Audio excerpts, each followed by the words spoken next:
Tajai, we ready to go? Yeah, yes, sir. All right, man. Well, check it out. And you say, are y'all touring right now? Nah, I'm in Panama. I own a hotel down there, so I'm down here Oh, taking okay. care of my citizenship and checking on the hotel. All right, come out here and golf, bro. What? Well, they're building a course kind of near me right now, Yeah. and yeah, I'm in the jungle. I'm way out there. Oh shit. Yeah, we haven't had a golf tournament, hip hop golf tournament down there. I'll definitely be a part of that. Well, yo, check Yeah, this out. Let's start in three, two, one. What's up, y'all? It's your main man, Jay Sands on sports, hip hop and sports entertainment at its finest. That's right, y'all. The big kid is at it again, season 6, and this is episode 104. Now, what we do is we like to talk about what happened today in sports history, and it's around the Super Bowl, so a lot of Super Bowl cool shit happened. Like John Riggins rushed for 166 yards for the Redskins. We call him the commander now, but the Redskins. He had 166 yards that game. Steve McNair with Tennessee versus Kurt Warner with a Dyson Reese, but he didn't make the touchdown. That happened today. And one more that I want to catch. Magic Johnson came back today after 4.5 seasons off because of the HIV. He came back today in sports history. And one more in 1996, and one more. Cowboys. We all hate the Cowboys, but they won their second damn Super Bowl with Jerry Jones. What year was that?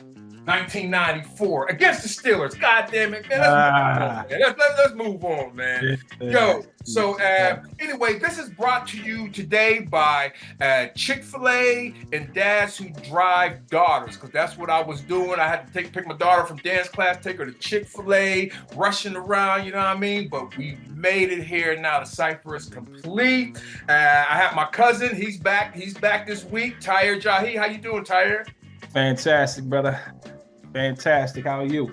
Man, I'm great. Hey, look, check it out, man. This is the Jesus episode. I'm going to tell you why, because I just got off the elliptical, like I told you, got my cardio, but we're starting with the water. We start with the water, and then we're going to work our way into the wine. So we're going to go from water to wine, like the brother Jesus. You feel what I'm saying? So, yeah, we live tonight. We live, man. Absolutely. And, yeah, man, no doubt. So, but anyway, let's talk about the guest, man. We have a very special, legendary. I mean, this guy is somebody who I look at as a leader in the culture. Like if you want to look at a blueprint, if you want to look at a map on how to be successful in this game, you follow this gentleman's path. And I'm talking about Tajai from Souls of Mischief. How are you today, sir? Peace, man. I'm chilling and just enjoying myself out here in Panama, relaxing. Yeah, that's real. That's real deal, man. Yeah, like I said, I had to pull out on the map. I was like, damn, what the fuck's Panama City? You know what I mean? Oh, he down there. I'm thinking it's Miami or some shit. So wait, what brought you to stay away from Miami? Panama? You know what, man? I've just been looking for somewhere outside of the country to not necessarily settle down, but just to build community, and around, I guess, 2016, when Trump got in office, I was like, okay, wait, these folks have lost their mind. Let me really press the gas on this. And so I bought a hotel down here. It's called Bliss Beach, Panama. It's out in the jungle on the Pacific side of Panama. And so I've been building it up since then.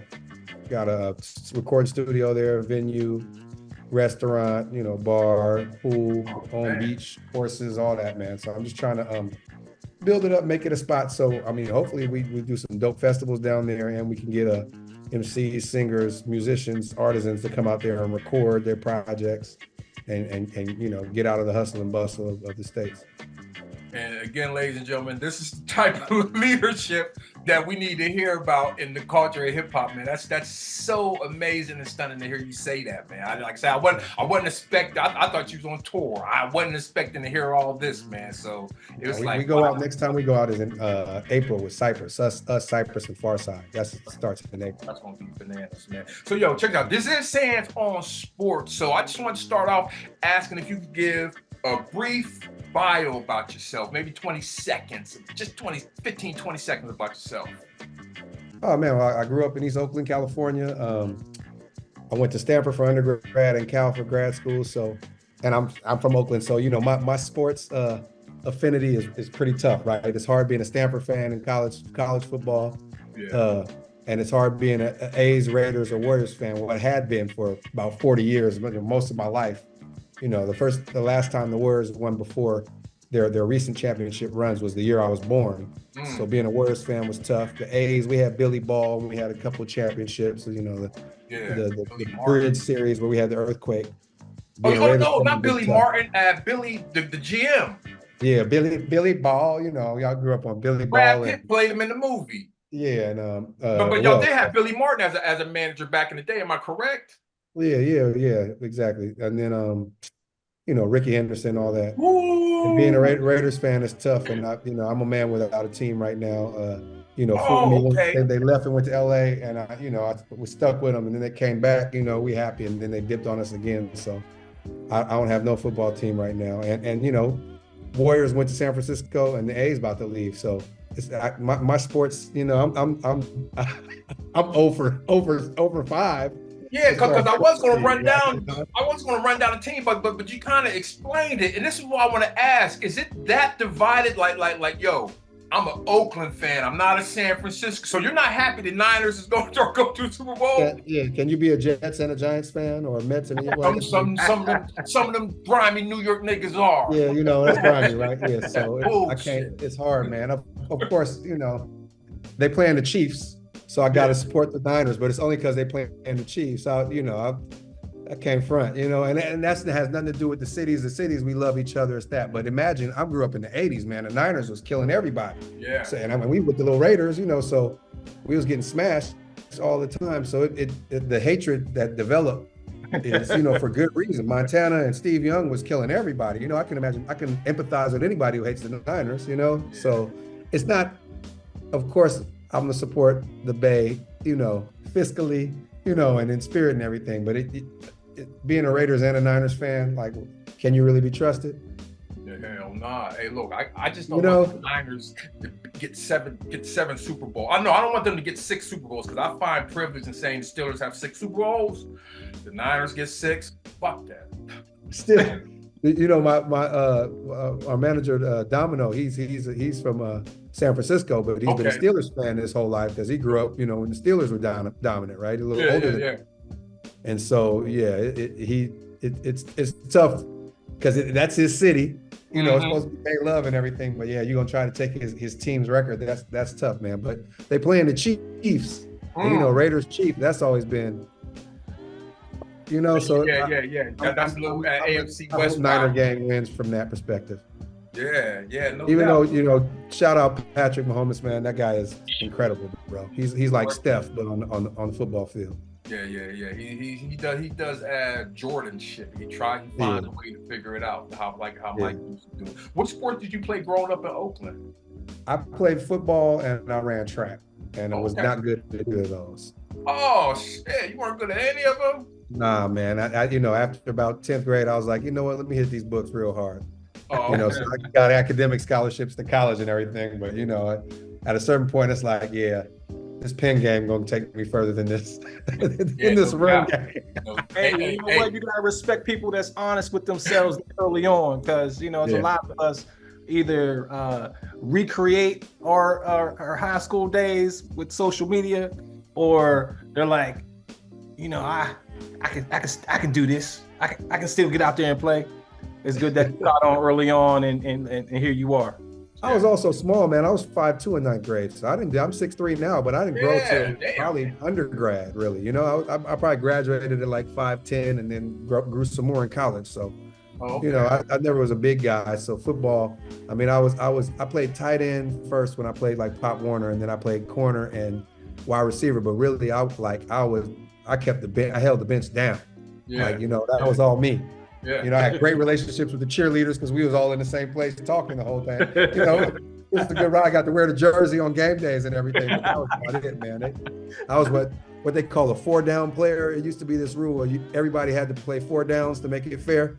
Yeah. I was for sure a 4-down player, you know. Mm. I was for sure a 4-down player. Wow, man. Well, you made up for it in the rap game, and that's we love that part. And yo, check this out. Let me turn my phone up because you're hearing the sound. That means we are going out of the first quarter and we're headed into the second quarter. Now, starting off the second quarter, I wanted to ask you, how long, like I just placed a bet.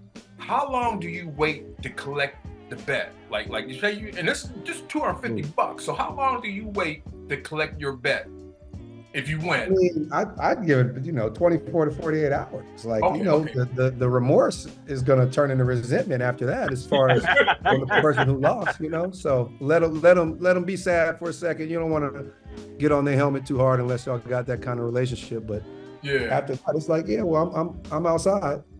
I'm outside. Holla at me. And think about it, it's my barber, so I'm like, damn, I take this money from him, he gonna fuck up my next cut. Well, also you can say, hey man, if you don't got it, just put it on my tab. I want the cash. Fucking Raven fans, man. These Raven fans, and it's not about me. I'm not even going to the Raven fans. Hey, but you want your hairline or you want that cash? Boy, my hairline gonna be Benny the Butcher. Way back, Stephen A. Smith shit. Hey, let me ask you this, man. Did you watch the games? Man, I was traveling. I was on planes all day. Man, I had to stop in Nicaragua and El Salvador, get them cheap tickets. Okay. I had 2 stops. So I was traveling the whole day, and when I hopped off, I was sad on both accounts. Okay. I for sure didn't, sad on both. I wanted it to be a Lions Ravens. Said Gators and Lennon. It would have been in Vegas brothers. Woo-hoo. They would have to take Usher off the high halftime show and have the Ozzy brothers do it. Charlie Wilson got to do halftime show. God damn, man.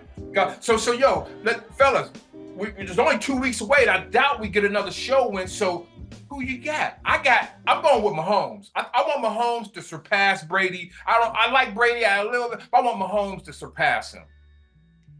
So I'm going with the Chiefs. Brady is the hometown hero, and even though he was down with cheating ass Belichick, you know what I'm saying though. But and Tucker rule got the Tucker rule. That was a tough one. So, but I gotta love the person. Yeah, it's probably gonna be a Chiefs. It's probably gonna be a Chiefs. Okay. Who you got, cuz? I'm gonna go ahead and say the Chiefs just because I don't want to see the Niners get that 6 joint. That's just I don't want to see it either. We gotta protect the Pittsburgh heritage. And also I told God, because I was nervous about I got 250. I can break a nigga off 250, but no, it ain't no problem. But I had to talk with God about this 250 before the Ravens game. And I said, God, if the Ravens lose, I will buy a Taylor Swift t-shirt. So I'm gonna give me a Taylor Swift t-shirt. You're going too far. What's crazy? What's crazy is God is my barber.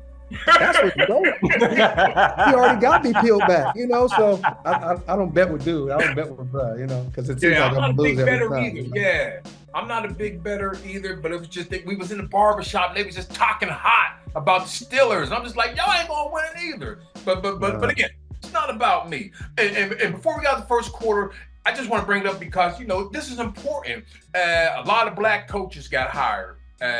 This not off season, but this postseason, not a lot, but more than last year. I think there were 3 last year. Now this year going in, there's going to be 6, man. So are we seeing progress, or we still need to see more to be done with coaching hiring?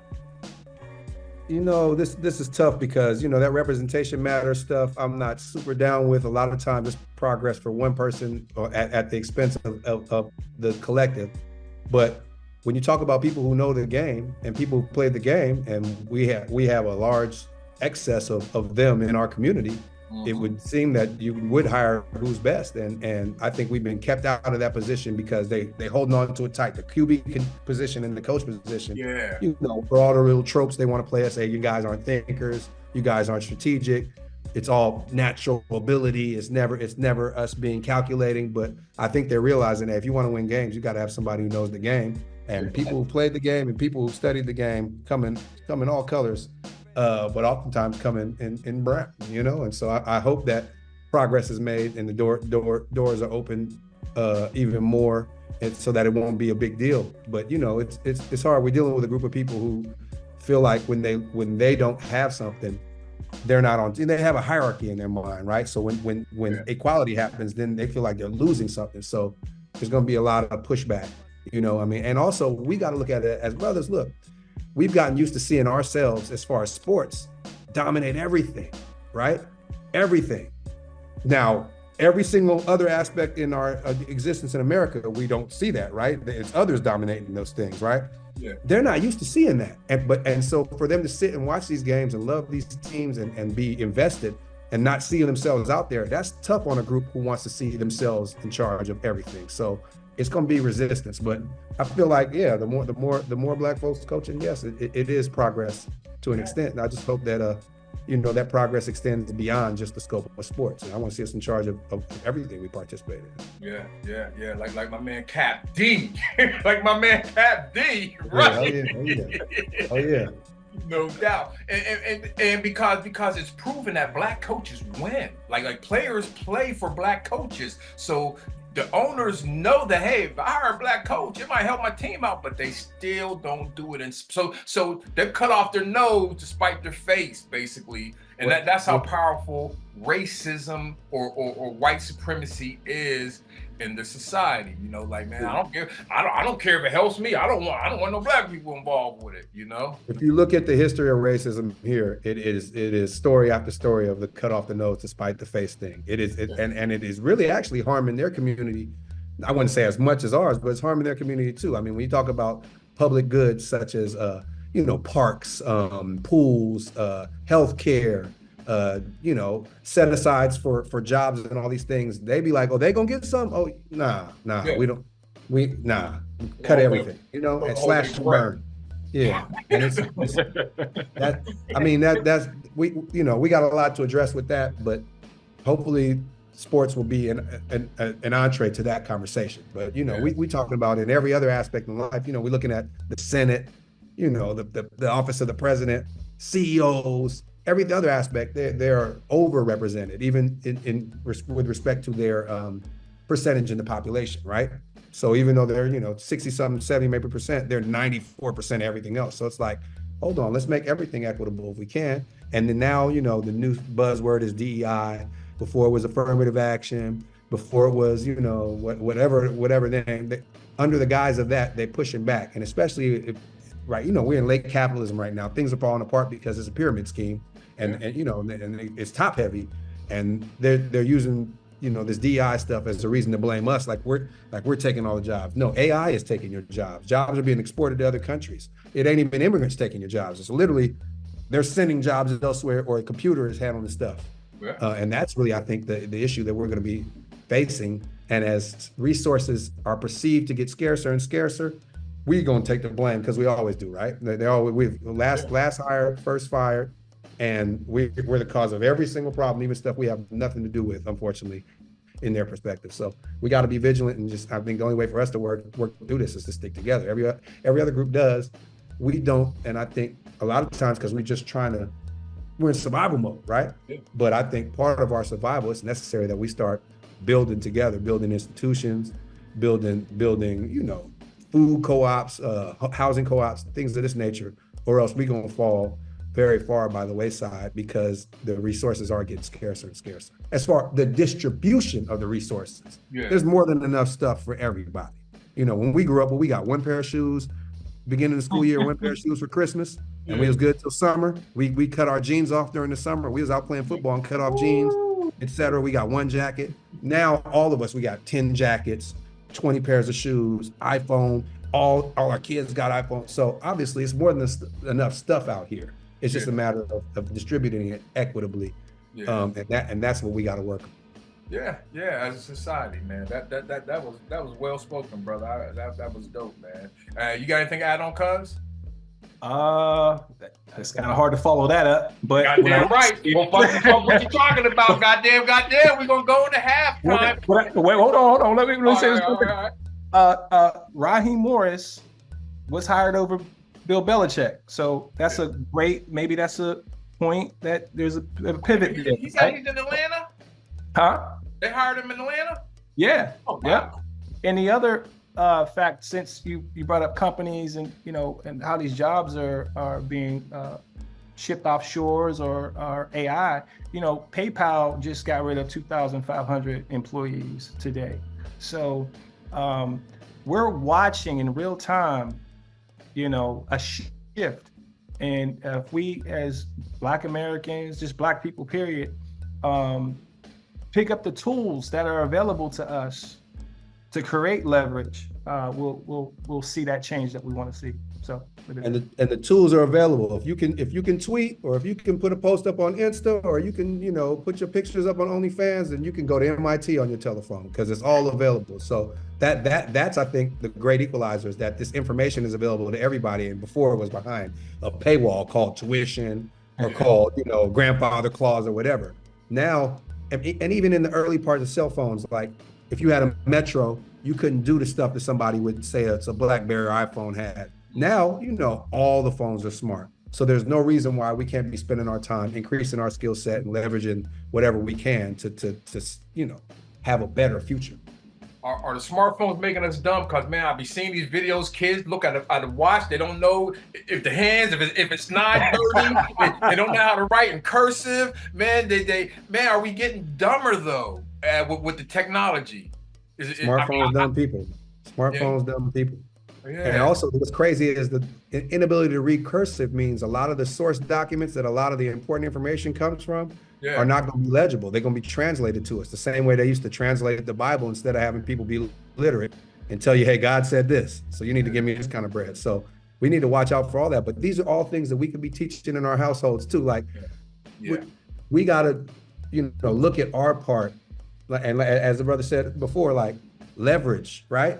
If we're not using our leverage when all these tools are available, when the lights cut out or what, or EMP hits or whatever, something happens, we're not going to even be able to, the tools are going to be gone. So while we do have access to these tools, we need to use them, man. I got, a grown daughter and a 12-year-old, and, my grown daughter grew up, split between, she had a sidekick, right? Probably through high school.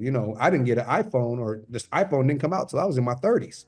So I had 30 years of development, reading books, talking to people in person, doing all these things, not being on social media, before I even had this thing in our pocket. And you see how much it dictates and dominates our lives as adults who didn't even grow up with these devices. Yeah. But when I see my older daughter and she sees my younger daughter, she sees like, yo, this is a problem or an accident waiting to happen, because we're allowing our kids to their lives to be dominated by these phones. We do too, but we understand that we have responsibilities and things we have to handle, so we can only doom scroll, so much. But these kids, imagine if you grew up learning math with a calculator.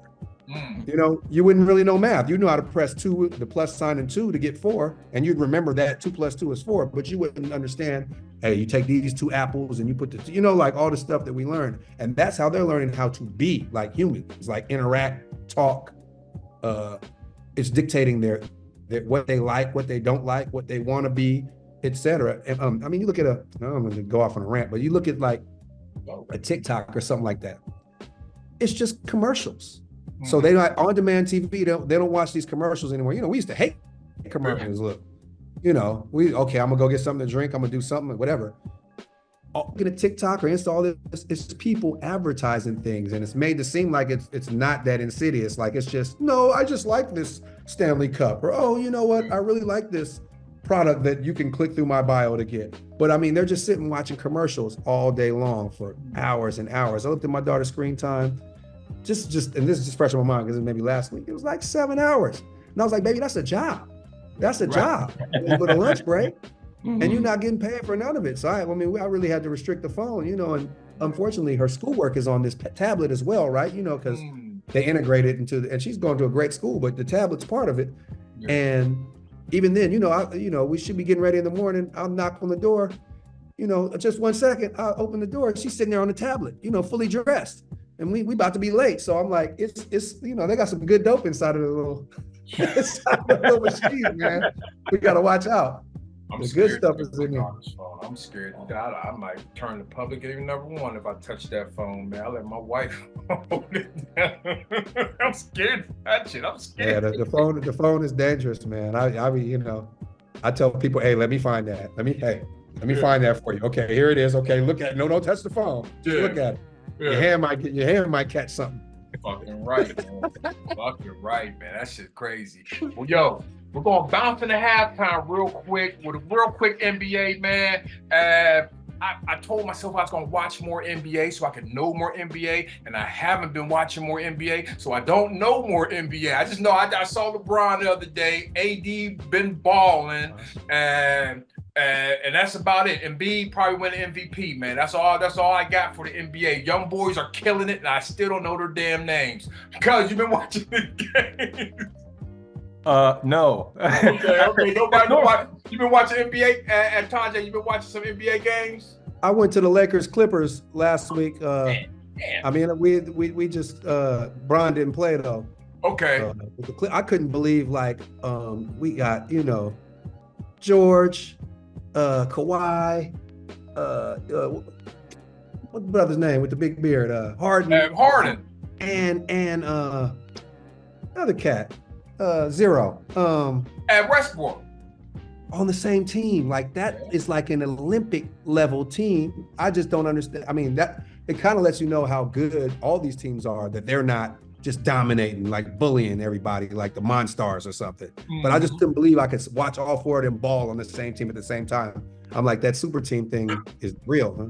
Load management is big, but they always talk about how it affects the fans. Like, oh, me and my son, we drove 3 hours to see LeBron and he didn't play. So how did you feel not seeing the King play that game? You know what? I think there were 4 other Kings out there, and Bron, I love Bron as a human being. Yeah. But I've been a Warriors fan, so I'm not really a super Bron fan.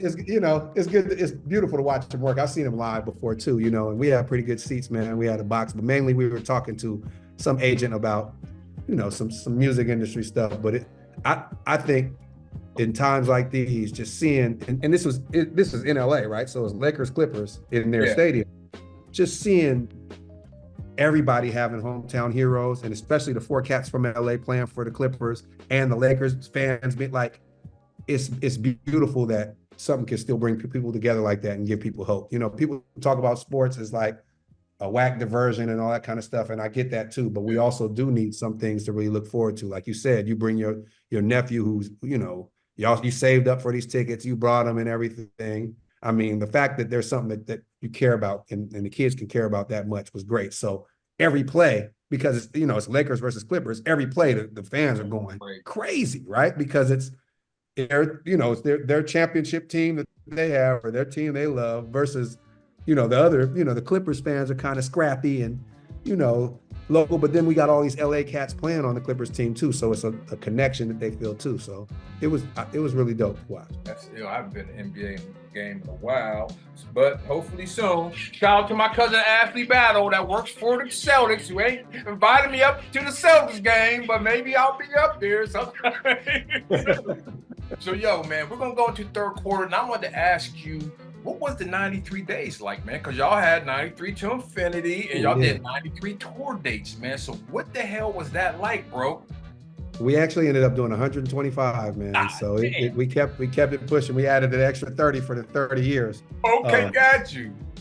It was cool, man. What's crazy is our fans now are 22 to 25. I mean, we was the oldest people in most of the shows. Yeah. It was our everybody else is young and they know all the words.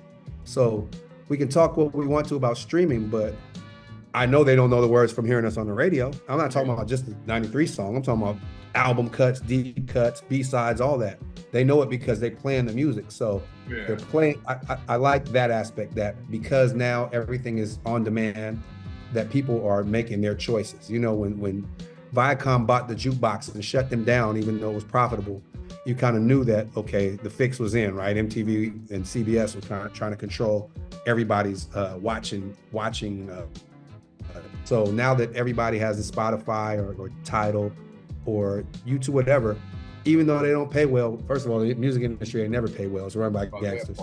But even though they don't pay well, at least now the fans get to choose what they want. And I mean, we killed it on merch, and I know we made a bunch of new fans. It just was good to see because it was really a world tour. I mean, we still got to do Africa, Asia, and Latin America, but we did the rest of the world, and I mean, it was packed out. It was youngsters, you know. Yeah. I was having the ID folks, you know what I'm saying? I'm like, girl, you know what I'm saying? Let me see that.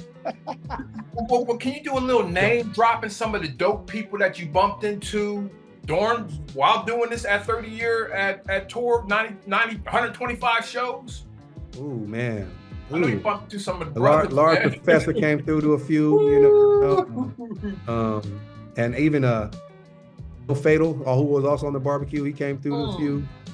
I don't know if it was this tour. I think we bumped into Wood Harris. It was damn, it was people. It was a blur, you know. Like when you do that, it's Groundhog's Day, right? We did the same thing every day. But a few folks came through, a couple actors. I can't think of offhand, but we had some. I know brothers showed up, man. Like I said, especially in the LA and New York shows, of course, because those are sort of the seat of music and the entertainment industry. But it was just cool. It was good vibes, man. I like the fact that we're a group that brings people together. We have a good little multicultural fan base, and it's all positive vibes. You know what I'm saying? Though, like that's crazy because I mean, we made that first record as teenagers, and it's like still the same vibe as then, and that's cool because we can sort of keep that youthful vibe popping.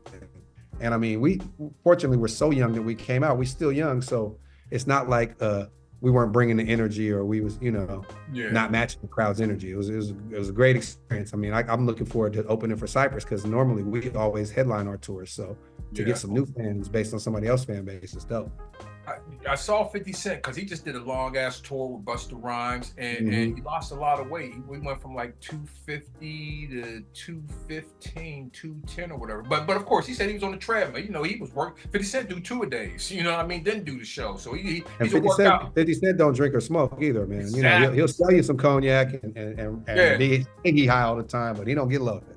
Did you feel any physical, you know, because we like to talk about black man's health on here, you know what I mean? Because we're getting older. So did you feel anything on the road as far as, because the road can wear you down. You know, if you're day-to-day traveling, it's not normal for the body. So did you go through anything, catch a cold or anything while you were on the road, lose some weight? I caught one cold at the end, for the very, like the last two shows in Australia and New Zealand.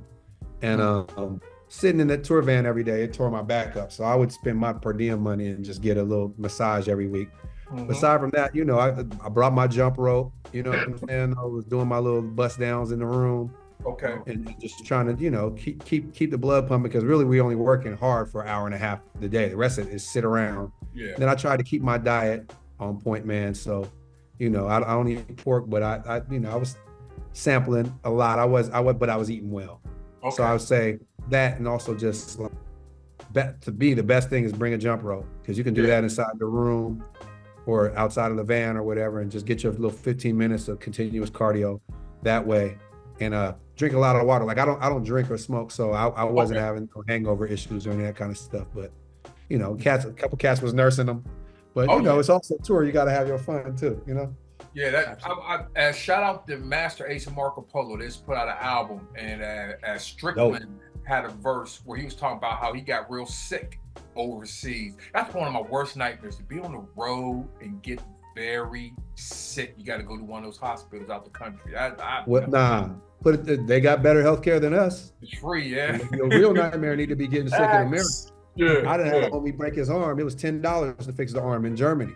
Another guy, he had some other issues. Yeah, man, he went down and got his little, you know, he got his whatever doxycycline or whatever he needed to. Not one of the members of my group, just somebody trying to slander nobody. But you know, like $10, $6, free. You know what I'm saying? Though they not even asking for ID half the time. So really, it's getting sick in America. That's the problem. You get sick anywhere else, you good.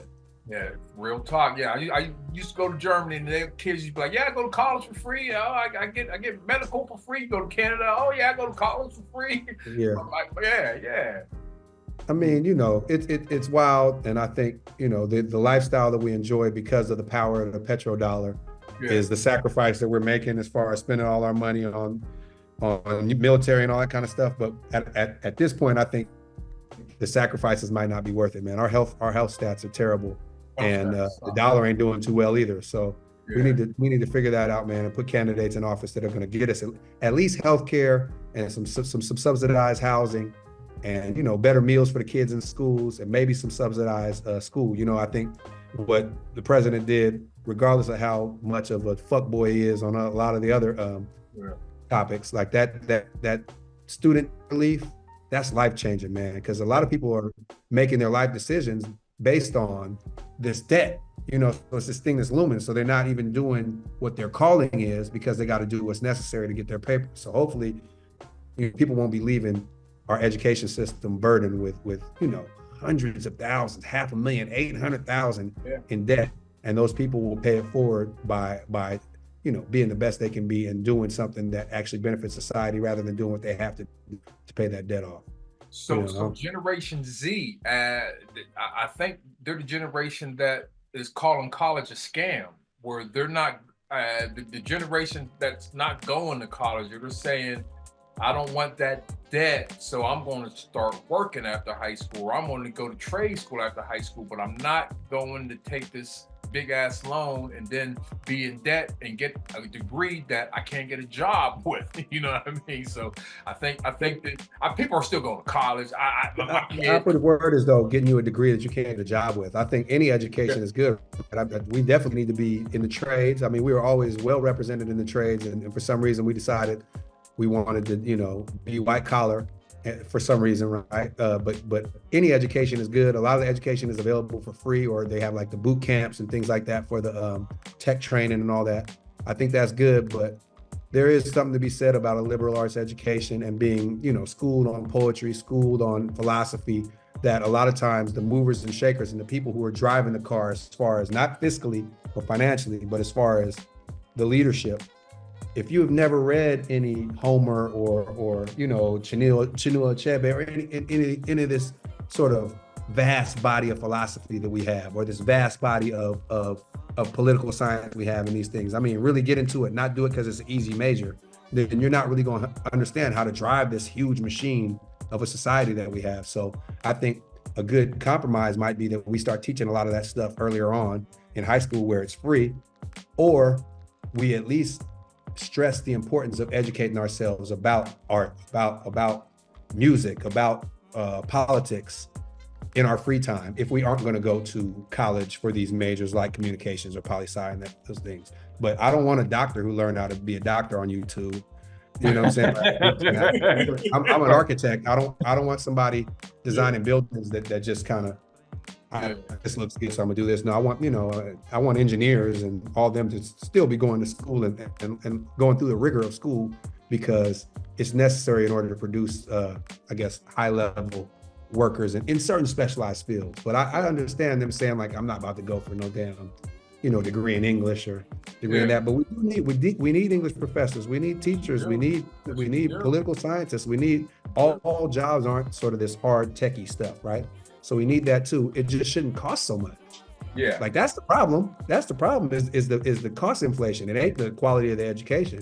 It's a scam because they're getting over on you. It's like our energy costs or whatever, or our food costs, right? If it's $20 some eggs, you're gonna stop eating eggs. You don't need them that bad. And it was damn $20 for some eggs. Yeah, give me one egg. Yeah, exactly. Or you're gonna figure out how to make some eggs, some fake eggs. So being in architecture, you're aware, one of the things I've heard in the last 8 years, I want to say, the infrastructure of America is falling apart. Yeah. It's crumbling. And I think that's part of the pyramid scheme crumbling, is that, we're seeing trains crash and, drop. And then what we do, the kicker is the train crashes. It's not a train that's transporting cars or transporting the most dangerous chemicals known to man. Every time. And it crashes by on the bridge on top of some water. Poisons the water supply, etc. It's like a scary movie, man. Thriller. Can't make it up. Yeah, that's why we need more engineers. We need more, we need all that, man. Education is important. I'm not saying college is necessarily Yeah. important, but education and educational rigor is extremely important because it teaches people how to complete things, how to follow a process through the ending and all that kind of stuff. And if you have that level of discipline on your own, respect to you. I didn't. And so college was great for me, but I didn't go back to grad school like I did anthropology for undergrad, which was very interesting, beautiful to learn about the cultures of the world, all that kind of stuff. But when I went to grad school, I specialized in architecture because I was like, well, I'm not about to spend this extra 100 bands or whatever to do something that I can't immediately turn into some paper and a job and eventually a career. And, now I'm trying to build communities and all that kind of stuff. So I feel it was worth it for me. But I do understand somebody saying they're not messing with it. That infrastructure thing, though, is scary because we're acting as if it's something that we don't got to deal with. It's the same with the environment, global warming, all that. It's like we buying all this on credit. The bill is going to come, and the bill is going to come to our kids. And the people who are in charge, I don't think they see themselves in the future.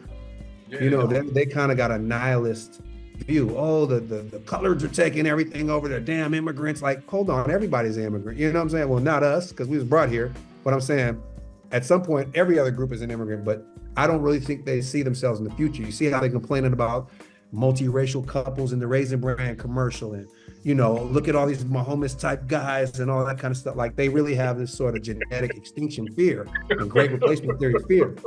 And if you don't care about the future, of course you're gonna keep charging it. Yeah, but unlimited Amex, black card. Keep charging it and let them deal with it. We'll be on Mars by then. Karen, I'm not gonna have no negras. Excuse me, I'm not gonna have no negras and no white mixing selling me 2 scoops of raisins with my brand. Man, this is crazy, man. Shit is crazy, man. Shit is crazy. I didn't have enough. It's crazy. Trump 2024. And then the other part that's crazy is we all mix not by choice. It was cool then, huh? It was cool to go dip into the little, hey, Clem, we gonna go down to the shack, catch us something. They done working. We gonna go wake somebody up. It was cool then, but now all of a sudden it's miscegenation and these things are falling apart. It's a weird world we live in, man. I'm just glad that we living in it. And I'm thankful for the trials that we've been put through because they have forged us into like mighty ass beings, you know what I'm saying? But we got to use that power. And I think a lot of times we know our might and our power. So we be like, we gonna be all right. We'll be all right. We ain't going nowhere. And I understand that mentality and I understand the stress that we under, but we need to start activating and moving in as if we are in this war that we're in, because we really are. And I think a lot of times we're faithful people. And, just we wake up happy, charged by our melanin. We walk outside, sun hit us, we glowing, beards start glowing, ladies start looking at you. You know what I'm saying? No, everything we saw, throw on some slaps, start riding, and everything is cool. But everything really ain't. And we really need to start acting as if we do have a real enemy and we are in a real battle. Whether or not, and I ain't talking about literal one-to-one saying, we don't got to kill nobody, but we need to be building our own structures because this crumbling infrastructure we're going to be left out in the cold first.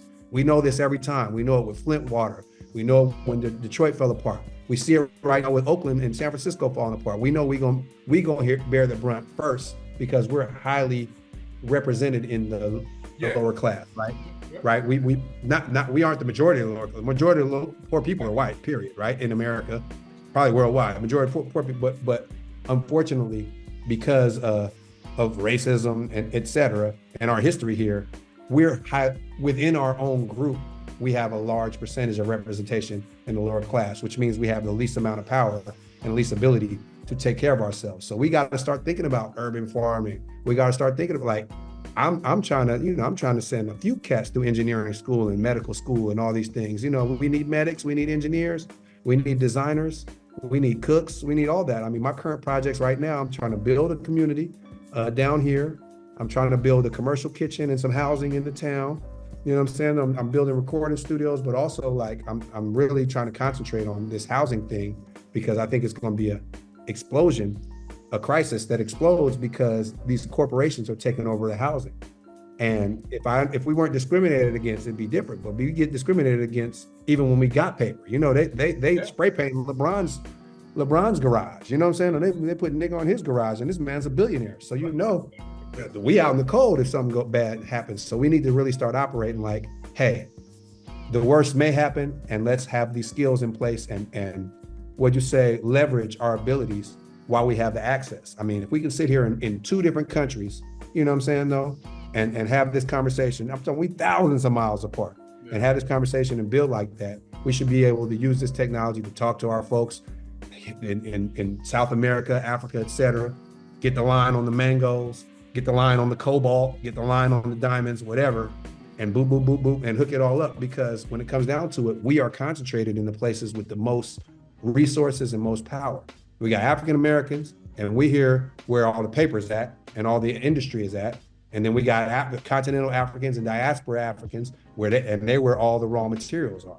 You know, everything, I mean, these computers, these phones, they all running off stuff from the Congo, South Africa, Central Africa, et cetera. So we need to be really building on that. I mean, it's good that we coming together with the Afro beats and with the dance hall and reggaeton and you know, all this stuff, Amapiano and all that. We coming together. I mean, you look at the sports now, it's a lot of vowels in them last names of the brothers playing now, right? It's a lot of Nigerians, Ghanaians, et cetera. So we coming together and building on that, but we need to build on all this other stuff. So I hate that I hate because it's gonna take up more of your time, and I hate that I'm breaking this up because it's gonna take up more of your time.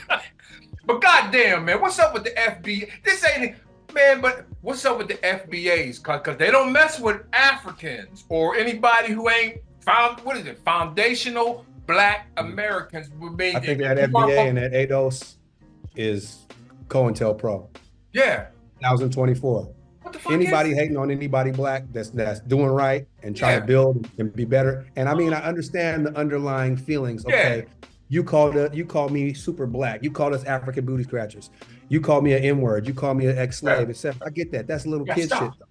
When we talking about worldwide, us becoming a global power, we can't have those issues. I mean, you know what I mean? Because it's not productive. Yeah. Because in the end, they not questioning your until you talk. You might get your head blown off before you can say something. So they ain't looking at us like, okay, he's Latino, he's Jamaican, he's African. All 3 of us could be from anywhere in Africa. We could be from Nigeria, Ghana, Congo, wherever, Sudan, wherever, right? Egypt, whatever. When you hop off the plane in Africa, they gonna be like my brother. So that's why, you know, they're not like, oh, here come these niggas again. You feel what I'm saying? No, they're like, oh, my brother, I'm so happy you made it. So imagine if there's a group trying to create division from within. And really the reason they're trying to create division, I'm sorry, I know I got something. The reason they're trying to create division is because they want to check. And they want to check from Massa. Yeah. You know what I'm saying though? And Massa, and so they like, I don't want all these other niggas who came later to get a piece of my check. We work for this, right? Yeah. And I get that, but we ain't finna get the check from Massa anyways. And whatever pieces that the other people get, they're such a small minority amongst the Black community. Yeah. Good, more power to them. I want more Jamaican spots. I want more African restaurants, etc. Yeah, let me push back a little bit as well on that, because you know, from my own personal experiences, you know, being from America, as far as I can look back, you know, that's what I see, right? Being here, my lineage being here.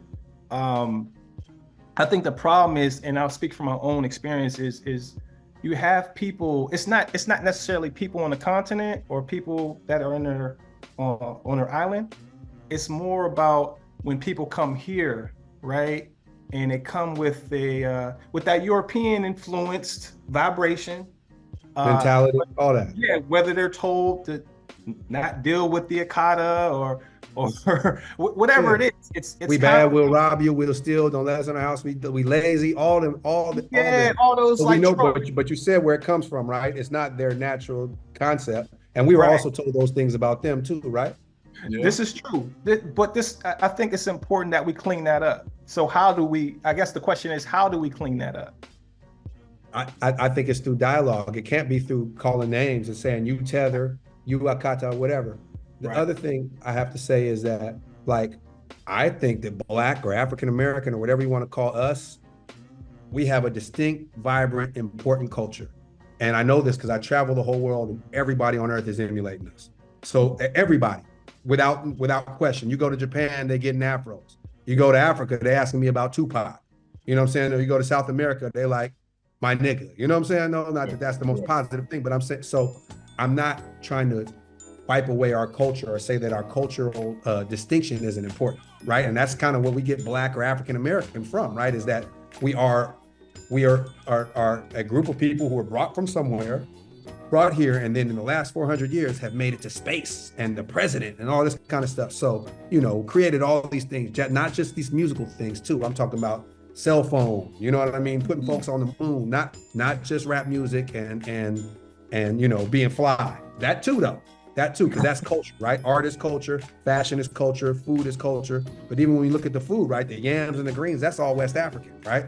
So I think the way to fix it is got to be dialogue, but the dialogue can't have any place for saying that finger pointing, because we both are finger pointing about basically the same things. We've all been misled by a group who has that had their vested interest is seeing us not on top. Because once we get on top, how you gonna stop us? We got all the resource, we got all the cool, we got all the hip, we got all the brain power. You know what I'm saying? There was a little Ethiopian or a Richard brother who just made a soap that helps with skin cancer. You know what I'm saying? No, it's little Nigerian sister who just won the chess tournament. Like, we all getting it in. So whenever we get the opportunity, we go all the way. That go the Black coaches, etc. The way they be trying to do Tomlin, I'm like, what? This man brings nothing but success to y'all. What are y'all talking about? But so we got to imagine from the outside how much fear of people who see us excel when we're given the least of everything. And we just be like, yep, I'm taking it to the moon.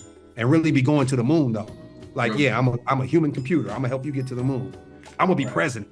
I'm gonna, look at Mae Jemison or Bluford. I'm gonna go to space, even though you didn't even let me go to the library when I was a kid. You know what I'm saying? Their vested interest is in our disunity.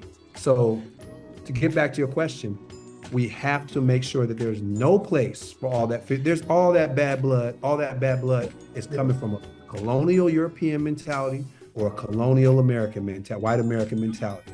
And so there's got to be no place for us to even engage. Like, I don't care who was called an African booty scratcher, the same way I don't care who was called an akata or a nigger or lazy.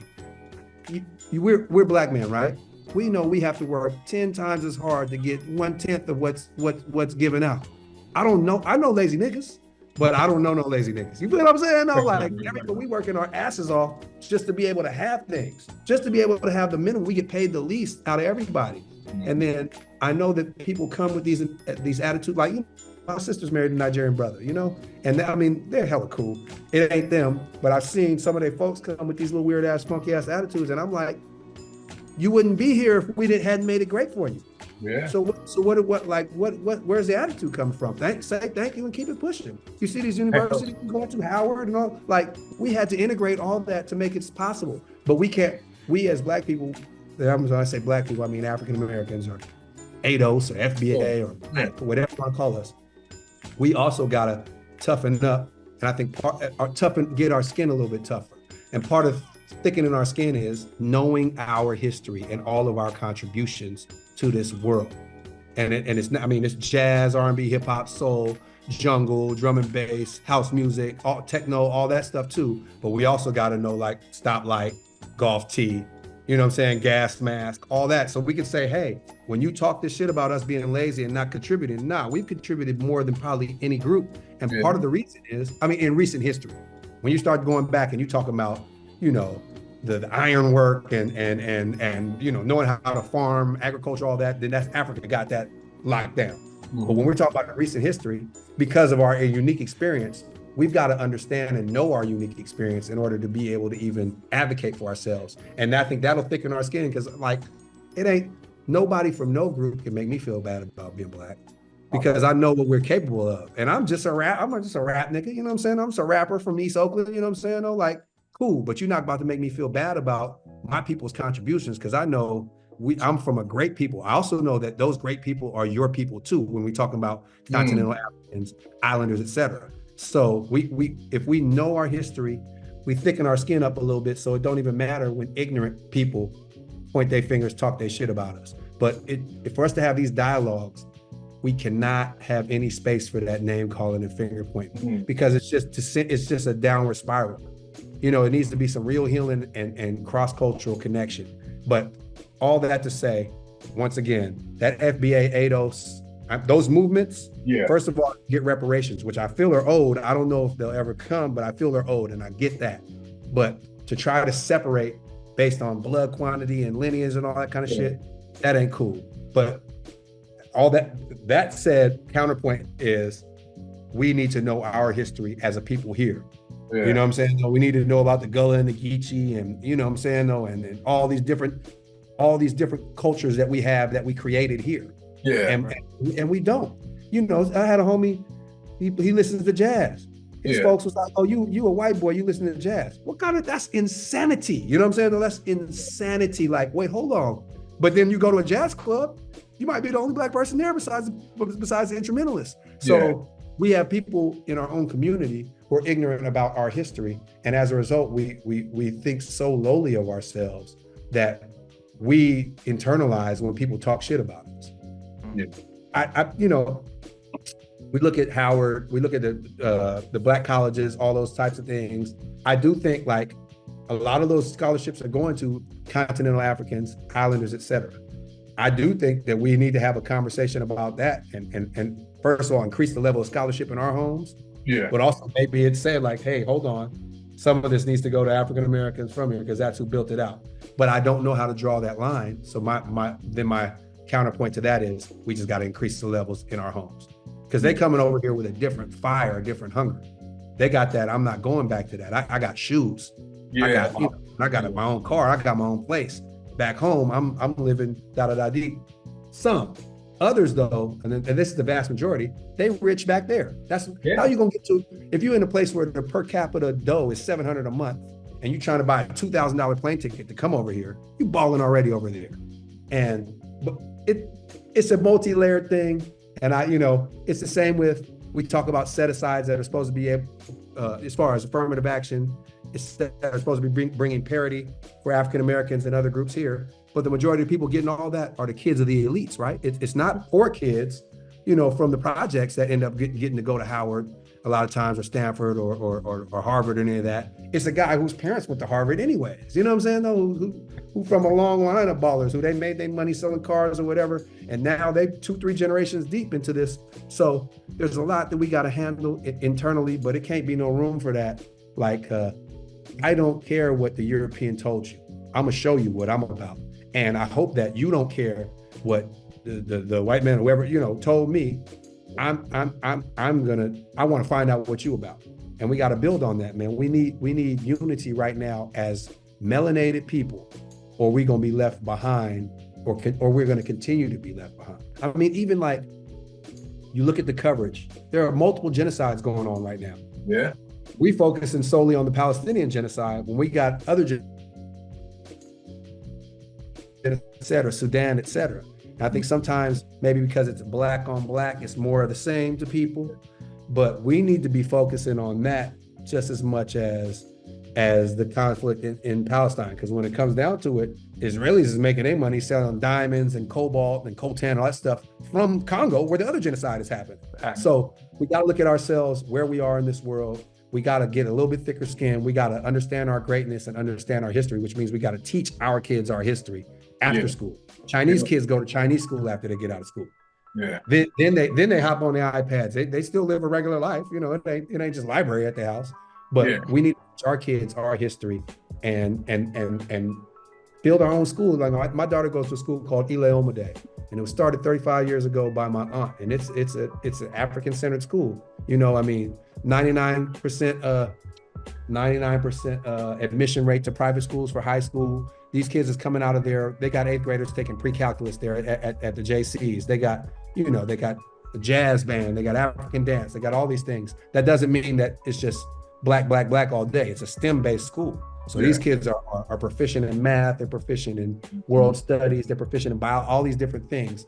But we need to start doing that, because even an hour a day of Black history, not just the 7 people we learn about in the Black History Month, it will change how we view ourselves. We putting our kids in hostile environments every day, whether it's a school in the hood where the teachers don't believe and the kids can achieve, or it's a school in the suburbs where the teachers don't believe a nigga can achieve. You know what I'm saying? No, we putting our kids in hostile environments every day, and we're not balancing it with no with no positivity. And I'm not talking about you could be anything. Yeah, it's all, you know, you the greatest, da da da. I'm talking about real hard facts. Hey, this man went from here to here. This sister was from here. She didn't even have shoes. Now look at her, etc. And we need to be compiling these facts, sharing these facts. We need to have PSAs on BT and all these little channels. You know, just give us 30 seconds on our own channels where we talk about our history. And we also, the last thing I'll say, we have to not be ashamed about working with each other solely, promoting our own shit solely, and Black being at the forefront of our being, because they put it there anyways for all the negative. How come we're looked at as reverse racist, or oh, we're not working fairly when we promote Black businesses, or we promote a Black coach, or we promote, you know what I'm saying? They got us in a catch-22 that no other group is in on earth. Yeah. They don't be mad when Africans have I can go to little Ethiopia in LA. You know what I'm saying though? Right. They're gonna put a freeway through the black part of town, the African American part of town, all right? Or I can go, so it's not, they're not even mad that Africans do it. They're only mad when African Americans do it. It's so hard to please Massa and Missy because they trying so hard to atone for what they've done. But we gotta at some point say, hey, I love y'all, but this is for us right now. And when it opens up to all y'all, you will be the first to know, because I love you as a human being and a person, and I care. But we have a unique history. It's different than every other group in the history of time. That's another thing. Them being like, well, this person was enslaved. Nah, it's not like chattel slavery. Yeah. It's not like American chattel slavery. They weren't livestock in the other countries. They were people. They could buy their way out of slavery. They could have kids with somebody who wasn't a slave. Their kids wasn't slaves, etc. We have a unique history. And we need to say, hey, because of my unique history, I got to move in this way. And this is not personal, but because there's a systemic push for me to be at the bottom at all times, I got to move in this way just so that I'm not at the bottom. Not even so that I'm on the top, even though that's where we inevitably end up because we be getting down. Just so that I'm not at the bottom. And y'all can take it however you want, but I don't want you to think I'm being racist or unfair, etc. No, we got to do this because we got to. You can go to Chinatown. You can go to Little Italy. You can go to Little Russia. You can go to the Armenian part of town. You can go to the Israeli part of town. The Black part, and you can spend money in those businesses and they'll circulate. Every single other group. You can go to the Scottish part of town. You can go to the Swedish part of town. You know what I mean? Especially when you go to places like Chicago and things like that. Every other group rocks out like that. And we don't, because integration has something to do with it, but also I think they make us feel bad for doing the same thing everybody else has done. We got to get thicker skinned about that too, you know. And I'm a humanist. You know, I grew up on KRS, right? So I'm pro-human when it comes down to it. However, the political group that I'm in is the African Americans. Yeah, we have a unique history, and in order to counterbalance that unique history, we have to move in a certain way. And if you have a problem with how we're moving, then that means you really lightweight or holding something inside of you that's anti-me. And I can't have you around just because of that. You know, like if my kid goes to a Black school. I've had pushback from white friends about that. And I've been like, you might be able to send your kid to that school. I don't know. But I know that my kid getting filled up, her cup getting filled up with good shit up to here, and then she can go off to high school and college and all that and get all that bullshit on top. There's a basis that is nourishing her and feeding her. Other way around, where you get, like when you talk about HBCU or something like that, and you get a whole cup of poison for 18 years, and then finally you go to a Howard or a Morehouse, Morris Brown, something like that, where you seeing all this Blackness. That's why we be staying for 7 years, because we be like, this is incredible. I never got to experience life like this. Every other group gets to experience life like that. Yeah. So we need to be thicker skinned about within our community, about what people say about us, and outside of our community, what they say about us. Because in the end, we really only got us. And I think this is a change we can make in our lifetime. Generation X, you know what I'm saying? No, the old heads now, whatever. Yeah, we all in this charge. Because we was raised on that, right? We coming from post-Panthers, we coming from dashikis and afros, and I'm Black and I'm proud. These youngsters, they just want to integrate so bad because they don't even understand the war that they're in. They just think the world is just fucked up and I just get treated this way for no reason. Or maybe they might think it's just because they're Black or whatever, but they don't really understand the world that we're in. I think we still got this understanding because we grew up with our parents telling us, hey, when I was little, I had to get off the sidewalk when people walk down the street. Yeah. You know, or you're not being able to go to certain friends' birthday parties because their mama was like, yeah, I don't want no niggers in my house. You know, they don't really get that, but they need to understand it's the same war, whether it's a Cold War or a hot war, it's happening. You can look at the welfare rolls, you can look at the Planned Parenthood numbers, you can look at the prison rolls, you can look at every negative statistic, and we lead in most of them, you know? That's not doom and gloom. We lead most of them because most of us are poor and dealing with poverty. It ain't because we black, you know, but we don't get that grace. So we need to bust moves because we black, you know? So do we switch? Like, I love the fact that you said war because it kind of got my blood pumping a little bit. So do we need? Does this new generation need to switch the war from the war on racism, white supremacy to a war on capitalism? Like the focus needs to be focused more on capitalism instead of racism, or is it a war where you need two swords in your hand, one in the left and one in the right hand? I think fighting white supremacy is fighting capitalism, right? That's the system that they use to split everybody up. But we also are used to our comfort. So I don't know what, you know, I don't think black capitalism is going to save us. Yeah. We got billionaires. Niggas gonna keep the money. Niggas gonna keep the money. And they build in prisons. You know what I'm saying? Though? We got billionaires and they invested in funds that build prisons. Fucking right. You know what I'm saying though? Or they figuring out how to rob us even more because they look at things the same way that the other billionaires look at it. So I don't think it's gonna fix us. I just think that dismantling white supremacy, I think capitalism will fall to a large extent with that. I mean, look at the leaders in Burkina Faso and Mali and all that and how they're liberating their resources for the people. Now we all know how the CIA don't like that. So that's going to, you know, we'll see how that plays out. But they have a different attitude towards the Skrilla, and the Skrilla is ours. But they're also they're on their own land. They're in their country, speaking their language. We not there. We over here where we got to get our hustle on. But I think we could take that money, and there should be some sort of social pressure. I mean, there was with the Black church for a while till it turned into a serious business and not a place for us to organize and work together. There was with the Panthers, et cetera. But we need to get this paper and invest. It should be like, I don't want to see no more Jesus pieces. I don't want to see no more not Teslas, but you know what I'm saying? No Bugattis. I don't want to see no more huge estates. It should be baller to be like, yeah, I sent these 20 brothers through college. And now we got 10 new doctors. And I sent these 30 sisters through college, and now we got an astronaut. We got, like that should be the baller moves. And these moves don't need to be broadcasted either. But we should know. We should be able to look at those who are getting paper in our community and know they handling their business behind the scenes. You know what I'm saying? And we don't, right? Everybody look funny in the light. You know what I'm saying? Everybody look funny in the light because it ain't hip to do none of that shit. And some are, like some are. Hell yeah. You know, it ain't all bad.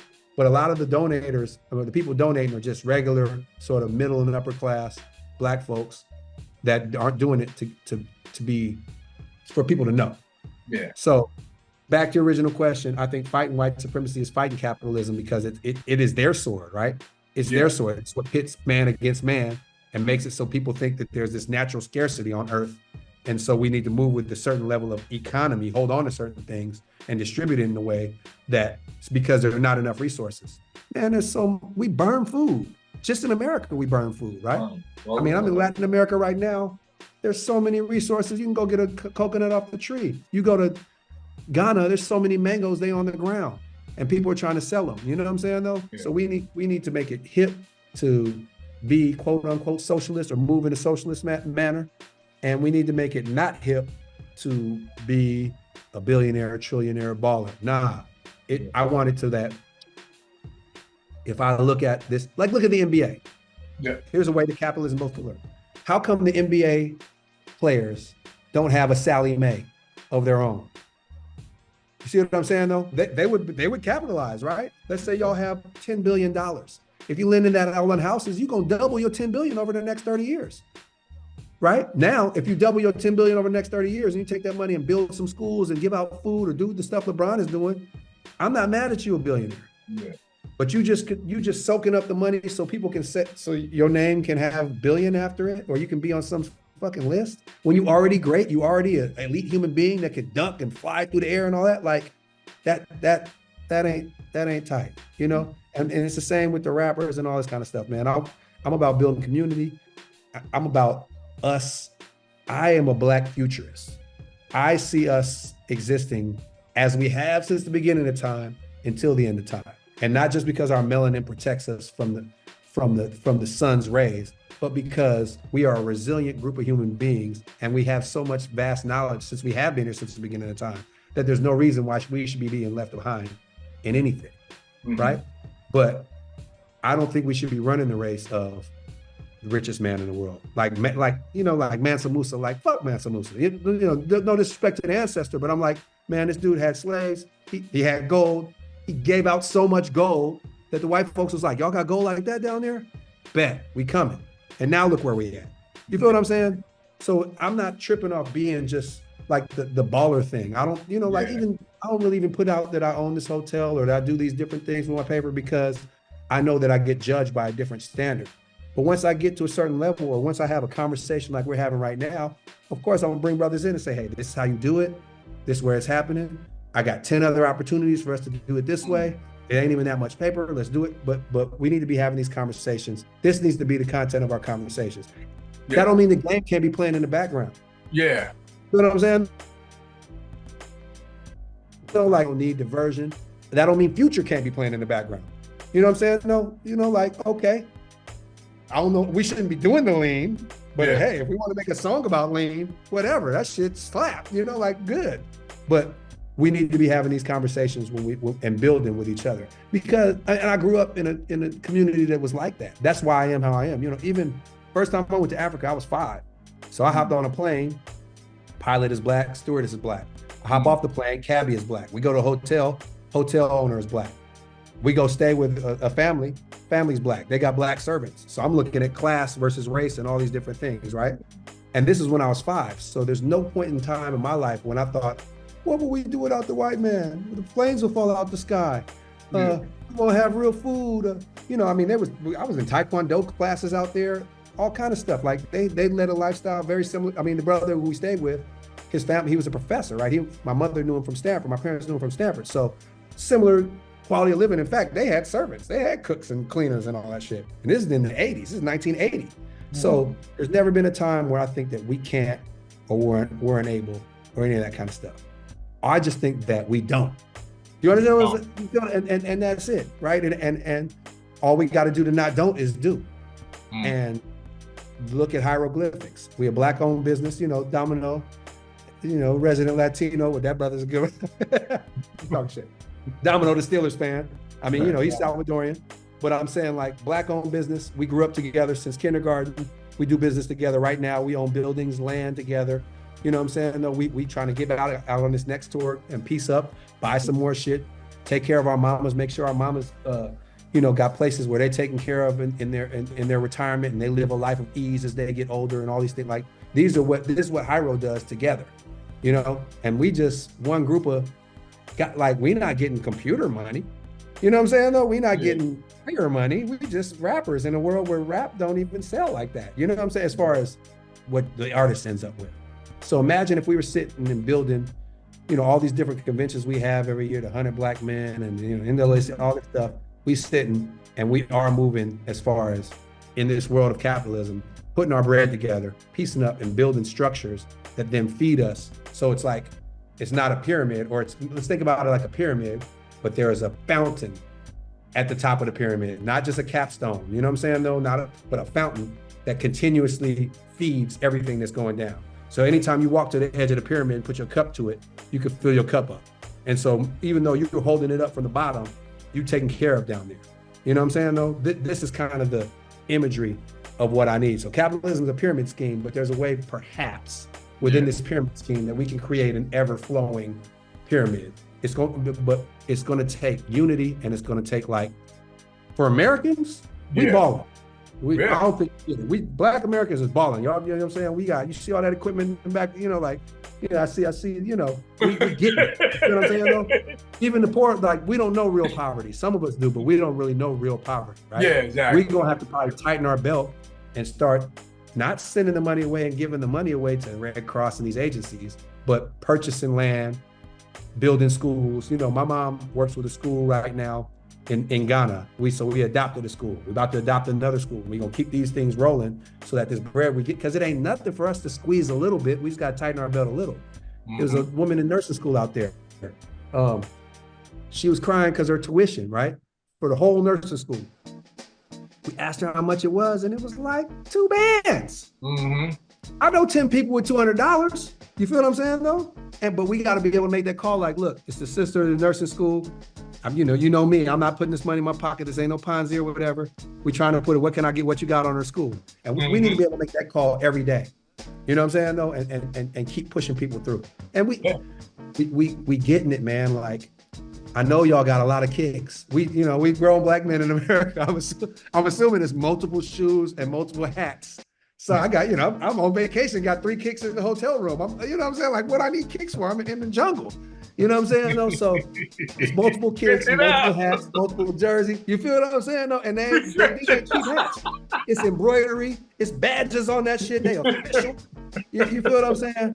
So we got to start being okay with maybe I'm saying Black Americans got to start being okay with having a little less and being happy when baby girl call like, yeah, man, I finished my exams. That let's all go out to dinner because Sister Johnson finished her exams and we all pieced up on it. Or she does finish her exam and she's a nurse, sitting down with everybody and having one meal and her thanking everybody. And this needs to be the baller shit that we do, the cool hip shit that we do. And on top of that, we need to be making these hats. Like, it ain't no reason why we ain't making, we don't own Mitchell and Ness, or we don't own New Era and any of that shit too. You know what I'm saying? Okay, I see. Exactly. Took it back up. Right? Black Power, we took it back up. Exactly, right? Exactly, right? Because we have access to that shit, right? Before, as kids, I didn't know how to embroider a hat. Now we got access to that. So we need to be supporting that too. And that needs to be the fly shit too. And maybe some of that needs to be priced at an expensive price point. I don't know about big baller brand expensive, but so that we feel like when we put it on, people know, hey, I'm getting it. Look, you see my hat, I'm getting it. You see this stamp right here? This means I have paper. I don't have the details about that, right? Because everybody draws their self-esteem and their belief in value and self-worth from different things. My self-worth is derived from putting people in a position to thrive. You know what I'm saying? No, when my niggas be like, bruh, you did that. And I'll be like, nah, we did that. It ain't no feeling touching that for me. You know what I'm saying? No, I could drive a Bugatti and shit is just a car note, right? I could have a big ass chain I got on a fucking dog tag. You know what I'm saying? No, like, I could have all that shit. I'd rather be in Panama thinking about how I'm about to build these next 200 houses and what families I can get in here, and then how because they saving money, they can take that money and we could build another 200 houses. And that's what keeps me up at night and excited. That and I'm not trying to knock anybody. Enjoy your fruits of your labor, but we got to figure out a different way to enjoy it, because we can't do it the way they do it, because they call their own people trash. You know what I'm saying? Though we know we so close to poverty that we can't even afford to call our own people crap. We might call them niggers or not, hard R, but I'm saying we might be frustrated at niggas. These niggas. Nobody in our community, we ain't that far that nobody in our community is worth it. And that's what a capitalist mentality kind of brings out in you, right? If you're looking at somebody in your own community, might be your cousin, and you're like, yeah, she's trash.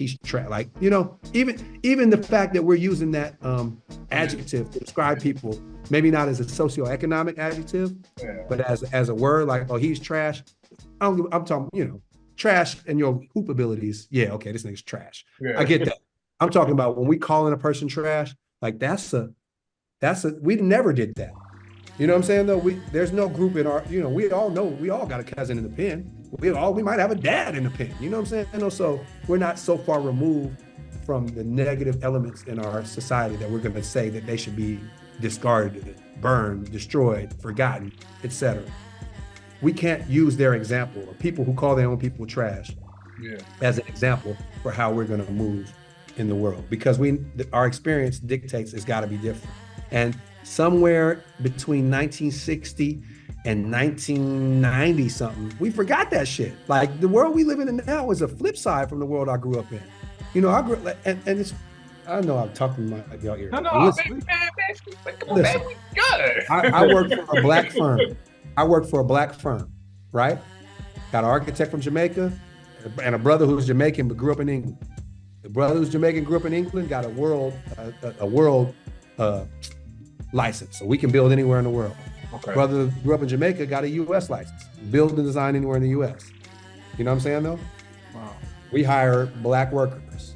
You know what I'm saying though? 99% of my clientele, Asian, African American, continental African, Middle Eastern, Latino, right? So I'm at a corporation where I'm not, the brothers above me pulled me in. Hey, the day I got my diploma, they was like, yeah, so when you ready to work? And these are brothers who see me and they didn't see me in some other type situations. You feel what I'm saying though? That may or may not have involved gunplay and things of that nature. You feel what I'm saying though? So it's not like they like this kid's a whiz kid and da. They like, this kid might need some, you know, he might need some corralling. And you know, so they said, hey, the second you get your diploma, you got a job. Day one on the job, they put me in charge of stuff that somebody who maybe has 10 years of experience may handle at a white firm or a larger firm. So now I'm working for a black firm. 99% of my clientele is people of color. You know what I'm saying? My child goes to a black school. You know what I'm saying? I got renters of all backgrounds, but you know, for the most part, they are, you know, black folk, right? So, you know, and then I run a black business, run multiple black businesses. I don't never have to deal with this corporate BS, none of that kind of stuff, right? Every day I can just concentrate on how do we make our community stronger. You know what I'm saying though? And this means, okay, donating to the school, donating my time to the school, donating my expertise to the school. This means hiring other black youth as they come out of architecture school. This means talking to the black kids and saying, hey, you could be an architect. You know, the only architect I grew up really knowing was the dad on the Brady Bunch. And then I started, you know, a couple brothers and a sister that later on in my life, I realized they were cool. They were cool. They surfed, they rode bikes, all this kind of stuff. And I was like, well, what do y'all do? And they were all architects. And that's damn near the reason why I am an architect now, because I saw it. The same way I understand that we're capable and we can do anything, because when I was 5 years old, before the poison, you know, before I was filled with the poison, I saw black pilots, black stewardess, you know, black country, black folks on the dollars, you know what I'm saying though? So I know that the plane ain't gonna fall out of the sky just because, I mean, imagine, that's the current conversation they have right now. Current conversation. It ain't been no fucking crashes in 19 years or something crazy like that. There ain't been no crashes in American planes in hell of years. And they sitting like, oh, don't hop on the plane if niggas flying. You know what I'm saying? Like, we can't use the mentality of an insane people to govern us back into sanity. We got enough crazy stuff going on in our population, our community, that we can't adopt our oppressor's mentality and then apply it to us, because it doesn't. If it did, we wouldn't be having this conversation, man, right?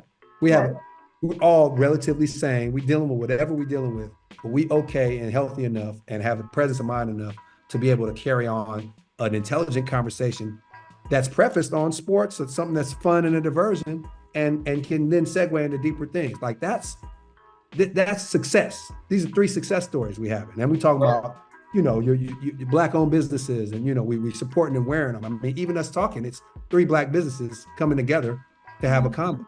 Exactly. We need to make this what is hip. And it's hard because we're in an attention economy.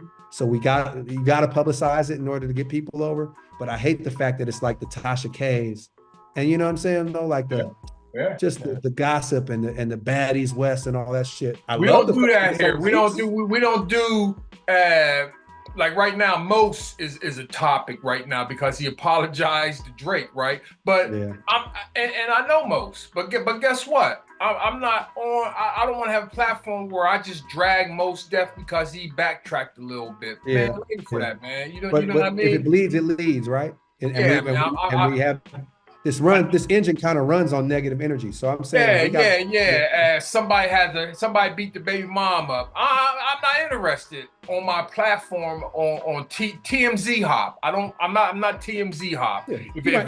You might scroll through it and look at it. I'm gonna check it out a little bit, see what it's about, see what it's shaking for. But it just gets on my nerves because I don't like gossip. I hate gossip. I go to Shade Room 4 or 5 times a day because I want to see what the gossip shit is. But I don't want nobody knowing I'm gossiping. Goddamn. Yeah. No, and also, I mean, we brothers, right? Like, we're not even supposed to be doing that. That doesn't mean. Yeah, that's for the women, man. I grew up being watched by my grandma. She read Star and Inquirer. I thought that was the newspaper. When I was little, I thought that was the newspaper. You know what I'm saying? I didn't know. So I get it, and I understand the allure. And I check out 6 brown chicks, and certain, you might catch me in the shade room lurking. You know what I'm saying? or TMZ. But I might even tweet about it. But it's not my persona. It's not. Exactly. It's not the content. And I've dated, and the sisters who that is the content of their convo and all that. Yeah. Obviously super bad usually, super bad. Super bad. Let me just add that last super just to let you know. Bad as fuck. Bad as fuck. But you got to move if they're not willing to, because that's be their world. That really is their news. And I'm just like, babe, I can't have this kind of, I'm raising girls. Like, I can't have this kind of negativity inside of my home. This can't be the topic of conversations. My kids ain't even supposed to know who these people are. Yeah. And I've been successful in shielding them to an extent, but then sometimes, you got a baddie over and she trying to throw on baddies or, one of them, and I'm just like, oh, this is not gonna last. You know what I'm saying? And you try to have an adult conversation about it, and they try to bring sports or something like that. And I'm like, look, it's women's sports. I'll sit here and watch gymnastics with you. Yeah. You know what I'm saying? Though I'll sit here and watch, Coco Golf beat the socks off of somebody. You know what I'm saying? Though, so you can't. That's not a 1-to-1. You know what I'm saying? Though, you can't be like us discussing sports is the same as you talking about this one young sister beating the brakes off another young sister, or this one dude, this one baby having fetal alcohol. So, all that, man, like that. There's something about negative energy that it's powerful, and it multiplies. But we live in a world of balance, and we, unfortunately, and this is tough because we have so much on our backs just being Black human beings on Earth and in America. We got to be the people that bring that balance. The same way we civilized folks and told them to bathe thousands of years ago, the same way that there were universities in Constantinople and Timbuktu and Aswan and all, in Egypt, all these places, Mali, all that. The same way that we had to go to Spain and teach these folks to bathe, you know what I'm saying, though, and, create street lights and all these different things. The same way we had to say, hey, all humans are created equal, really, like for real, and we all are human beings, and we're going to fight for these rights that now everybody enjoys. We got to keep that same high ground. And that don't mean we got to be stupid about it, you know what I'm saying, though, but we damn near are the moral pulse, especially our sisters too. Like, we're the kind of the moral pulse of this world, because we're in a world now that's interlinked, right, through these phones and stuff. We gotta gain our pride from knowing that we did it right. It's messed up because we fighting somebody who's fighting dirty. But if we descend to that level, we all know the reason why we not just out wholesaling, killing folks in their sleep and just, torching everything and rioting all day long, even though we're treated a certain way, is because we know how that ends, right? It's a negative. So there's some spark within us that knows better. And we got to just start doing better, and we got to start applauding each other for doing better. You know what I'm saying, though? And this is not me as a nerd saying, hey, all the nerdy guys need to get all the women. I'm more saying all the guys with swag need to be like, yeah, my swag is cool, baby, but look at these 10 kids I'm feeding. It ain't my, you know what I'm saying, though? Or look at, you know what I'm saying, though? Like, absolutely. It doesn't mean cut off. It means add. Does that make sense? Like, add to your level of character instead of limiting it. Ain't nothing wrong with having a fresh lineup and your car being nice and you being able, having a handle and all that kind of stuff. Yeah. Man, be the coldest motherfucker you can be. Period, right? Yeah. Work with whatever you got. But part of that coldness need to be like, yo, we putting these kids through school. We skirts the line really well with this. You heard of Mr. Fab from the Bay? Yeah, Mr. Fab. Yeah. So, I mean, Mr. Fab might pop up in a Maserati. He might have a big dope era chain on. You know what I'm saying? No, he might do a song with Too Short or Snoop. You know what I'm saying? No, he might pop up with, he might have the player fingernails and all that, but he's giving out backpacks and turkeys all the time. Yes, but the music he's making is positive, but he's promoting things for the city. You know what I'm saying? No, skating stuff, toy drives, all these kind of things. and it's his brand. It's his brand. And it needs to be everybody's brand. I mean, I grew up in an era where dope dealers at least gave out turkeys and bicycles and bought us popsicles. You know what I'm saying? And told us don't sell dope. You know, now that's a weird mind fuck because you look like, well, you got all the paper and you buying us all these popsicles and shit. Maybe I want to sell dope, but I'm saying at least they did that. These cats ain't doing nothing. You know what I'm saying? No, they doing drugs themselves. I mean, I grew up in an era where the dope dealers didn't do no drugs. They was like, nah, I sell drugs. How am I gonna sell drugs and do them? That's being a doctor and a patient at the same time. You know, so at the very minimum, if you're doing negative, you got to balance it with the positive. At the very maximative, you should be a shining light everywhere you go. You know what I'm saying? No, everybody should be taking their hats off, dapping you up, giving you 5, so that if your goal is to get some baddies, that's why. Because damn, how's this nigga he walked in the barbershop, it got quiet. And it ain't because everybody was scared. They was just happy to be in this man's presence, you know? And that's when that thing that Jay-Z said about his presence being a present becomes real. You know what I'm saying? No, but you don't got to be Jay-Z to do that. You could be the king of your block. And it don't need to be because you're the scariest nigga on the block or because you sold the most dope on the block. Or you could sell the most dope and give back the most. You see what I'm trying not to be so rigid that it sounds like it's some fake positivity. Yeah. You know what I'm saying? No, I know the dope is going to get sold. I know your rivals may have to get taken out, whatever, all that bad stuff too, that happens. We live in a world where the dollar is almighty. We just got to move to where your character becomes, as it has been in the past, almighty. And we talk about Mr. Jenkins at the church, or, you know what I'm saying, Sister Merle or whatever. She might have had a side man, and Mr. Jenkins, you know, Sister Merle baby might not have been her, you know, that might have been the pastor's baby and everything.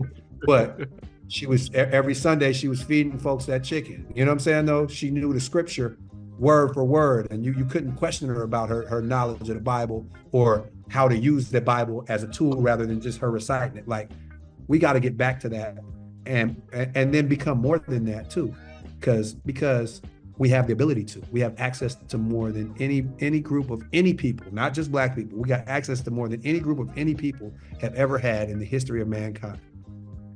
Any one of us right now could get into crypto or have a great idea or whatever, and become a billionaire, right? By having a good idea. It was a time when they would have just killed you, right? Oh, this nigga got what? Oh yeah, he gone. We have the ability to be more, and I'm not just talking about money, just everything. We got to use that, because if we don't, we peeing on our ancestors' memories, you know. And Gen X, we're the first group to not surpass our ancestors in money, education, social mobility. So every day since we got brought over here, it's been a gradual increase. And something about 1980s, 1990s, I mean, really crack. All the things that came together, crack, Reaganomics, 3 strikes, is pushing us back this way, right?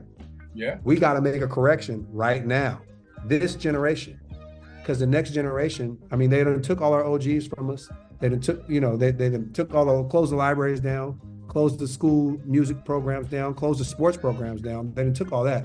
We got to start doing that for ourselves. You know, like I teach jujitsu.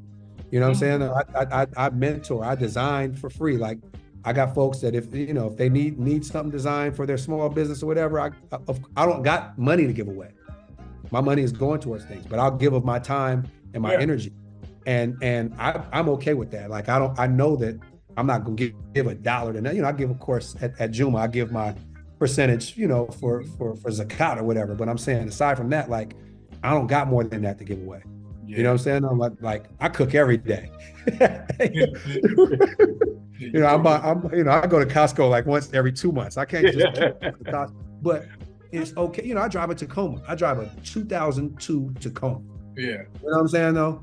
Like, but I'm okay with that. And in the type of, like, what am I trying to attract in a Bugatti? You know, I keep my nails clean, you know what I'm saying? No, like, you know, I keep my teeth clean and everything, but what am I gonna attract in a Bugatti? I try to, you know, stay crispy. I iron my clothes still. I'm an old nigga, you know what I'm saying? I iron my clothes and shit, you know? But beyond that, what I'm trying to attract by showing that I'm balding, right? So I live this sort of simpler life so that I can do more with my paper. And I'm trying to leave that have that example be what's hip and what's cool. My you know, I grew up with my dad, of course, but the person I really looked up to was my grandpa, right? This man wore boots and Dickies every day. My grandma got a new ring every five years. All his kids went to college. He went to 6th grade and then went back and went to a JC and got his college diploma from the JC in janitorial science. Wow. That because he was a janitor at the JC after the Army. And they, you know, the GI Bill gave you money, and my mom was like, hey, you can't send us all to college and you not go. And he got his thing in janitorial science. But my grandma ain't never had to work a day in her life. All his kids went to college. You know, they all have advanced degrees beyond a undergrad degree. My mom got a PhD, her brothers got masters and shit, right? His house is paid off.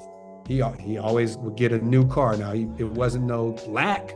You know, it was an Avalon or, you know what I'm saying? Also, you know, a big body, you know, Japanese car or something. But he always had a new car. And when he needed to go to church to get right, he had ties and suits and all, and shine his own shoes and all that. So that's my example of manhood. And I'm not saying you got to be that, but to me, if my kids' college is straight, my mom is straight, and my niggas know that I'll do anything for them within reason. I mean, it's all, you know, even to my detriment. Really, my niggas know that I'll do anything for them and they babies. That's what I derive my feeling of power from. And we all got to kind of be like that. That don't mean be in the same way, but we really got to work towards that. If we don't, this one generation is going to start this fall. And we've been making some reason we be acting like we ain't been making progress this whole time. We have been progressing this whole time. The day Barack got elected, I didn't believe it. You know what I'm saying though? Like I went and voted just to vote, but I was like, I'm not nigga finna be president, what the fuck? You know what I'm saying? I'm like, are you kidding me? And I'm not saying that's a win, but it is a visual victory of how things may have changed, right? Now, he got voted in because we had the worst president of all time, George W. Bush before him. And all this negative shit that's happened since him is because he won. But we've been on this upward clip, right? It's been slow. It ain't like this, it's like this, right? But it's going up. And we at a point now where I think we plateaued late 80s, early 90s. Really, when the crack game, like every other group, they bought casinos and shit. Niggas just bought Benzos and Dapper Dan suits. You know what I'm saying though? Fake ones. I think that's really that. Unfortunately, that was one of our missed like opportunities, right? I mean, niggas was making hundreds of millions of dollars and didn't legitimize it. Yeah. Because we got to being known as gangsters. Every other group, whether it's the Jews, whether it's the Irish, whether it's the Italians, Albanians, Chinese, I work for Chinese gangsters. All they want to do is, in a legitimate manner, I got to, you know, but like, I work as an architect for cats who I know are gangsters. I mean, you know, picky rings, big body Benzes, you know, coked out hoes, all that shit. You know what I'm saying though? Yeah. But every single thing that they're doing is to try to legitimize. Yeah. Nothing is like, we going deeper into this gangster shit. They like, I'm gonna build this building cash. You know what I'm saying though? I need the drawings immediately. I'm gonna build this building cash and this is gonna be 100 units and this 100 units gonna be clean money. You feel what I'm saying though? And we got caught up in, and it's because of our, you know, we get shit on all the time. It's our self-esteem and, you know, there's a lot of shit going on. But I think the 80s, we missed a big boat. Then with affirmative action, right? Yeah. Another time where we could have been like, what? They holding aside this much money and they're giving away this much money and I can go to college for this little? For some reason, we didn't take full advantage of it. Yeah. And now they've cut all that shit too, right? DEI comes along. For some reason, it's like we still don't be taking advantage of the things that have been set aside for us because we're caught up trying to be white folks. And we can't. And that doesn't mean, I'm not saying like we can't make it to this level. Why would you want to be? I'm not saying like that. I'm saying we're trying to imitate what they're doing. We get rich, we move to their neighborhoods. How come it ain't no black car company? You know what I'm saying though? All the shit is in Africa. How come it ain't no black car company? You know what I'm saying though? How come it ain't no black grocery stores? Yeah. You know, if you want to emulate white folks, do it in that way. Like, yeah, we got our own Whole Foods. You know what I'm saying though? Yes, and all the different types of fish, all the whiting you want. You know what I'm saying though? Like, how come? And we got to stop. We got to stop this. We got to correct. this generation right now, and we have the ability, it's in our pocket. Yes, it You is. can make millions from your phone. Every one of us can make millions, and then we can move the millions around from our phone too. You know what I'm saying? Though I'm running my hotel from East Oakland, West Oakland. You know what I'm saying? Though I'm cash apping this and moving this, and they put the money in here, and then boop boop boop boop. So it's you can run an empire from your phone. So we got to start doing it, and we got to start patting each other on the back when we're doing a good job, correcting each other, holding each other accountable. We are doing it. I'm not the only man doing this. I'm not the only brother. It's sisters. My entire network is capable Black people. You know, and capable people from other communities who I try to fuck with the best, period. So yeah, but those people understand my dough is going back into my community. You know, and they don't have any problem with that. Yeah, definitely, but see, they don't look at it like that. Like for instance, Chinese look at it like that. Jewish looks at it like that. Yeah. Continental African looks at it like that.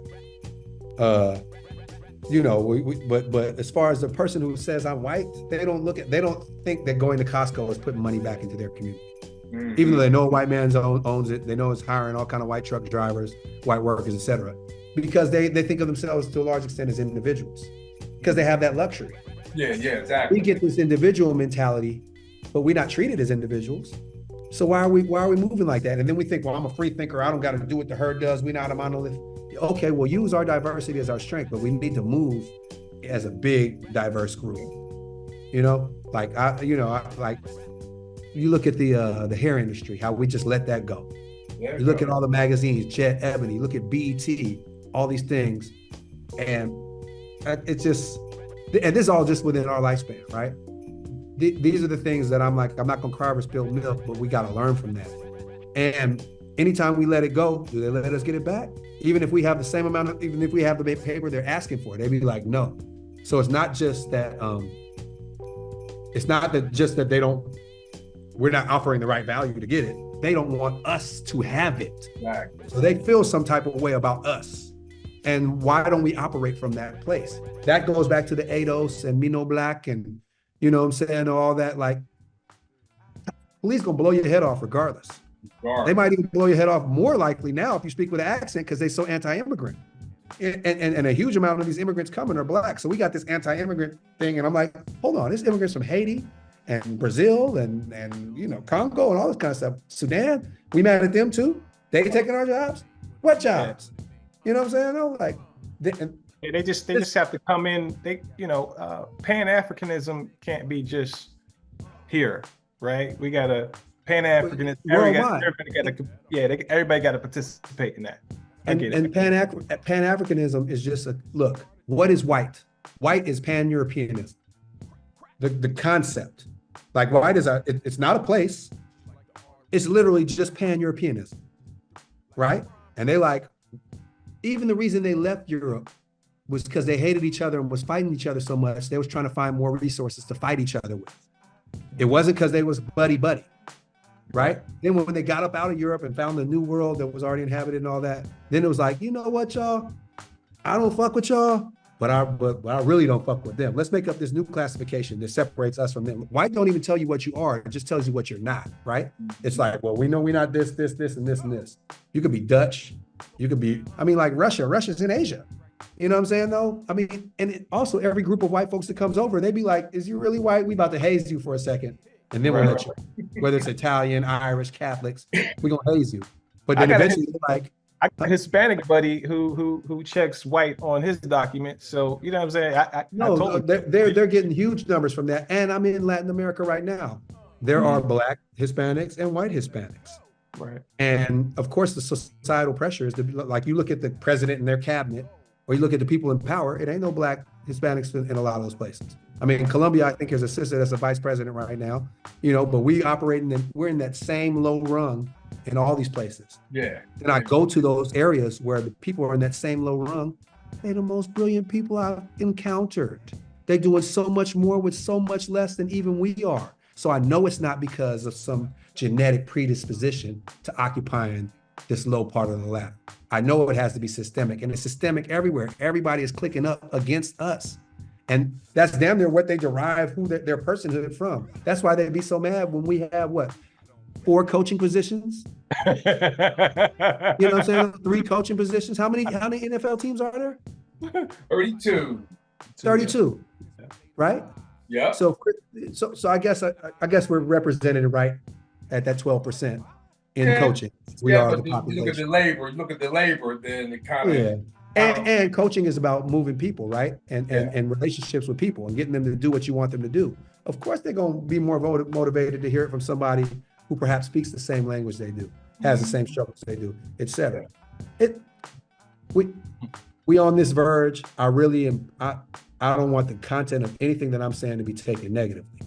I really feel like it's all possible, and we're seeing it, and we just don't be zooming out far enough to see it all. You know what I'm saying, though? So we can't see the forest for the trees. But I know in my heart of hearts that we're going to be victorious. I just hope that it doesn't take us losing all this ground that we've gained for us to actually hit a real rock bottom for us to bounce back. Because it's all right here. All the technology is right here. I mean, we got brothers making water out of nothing.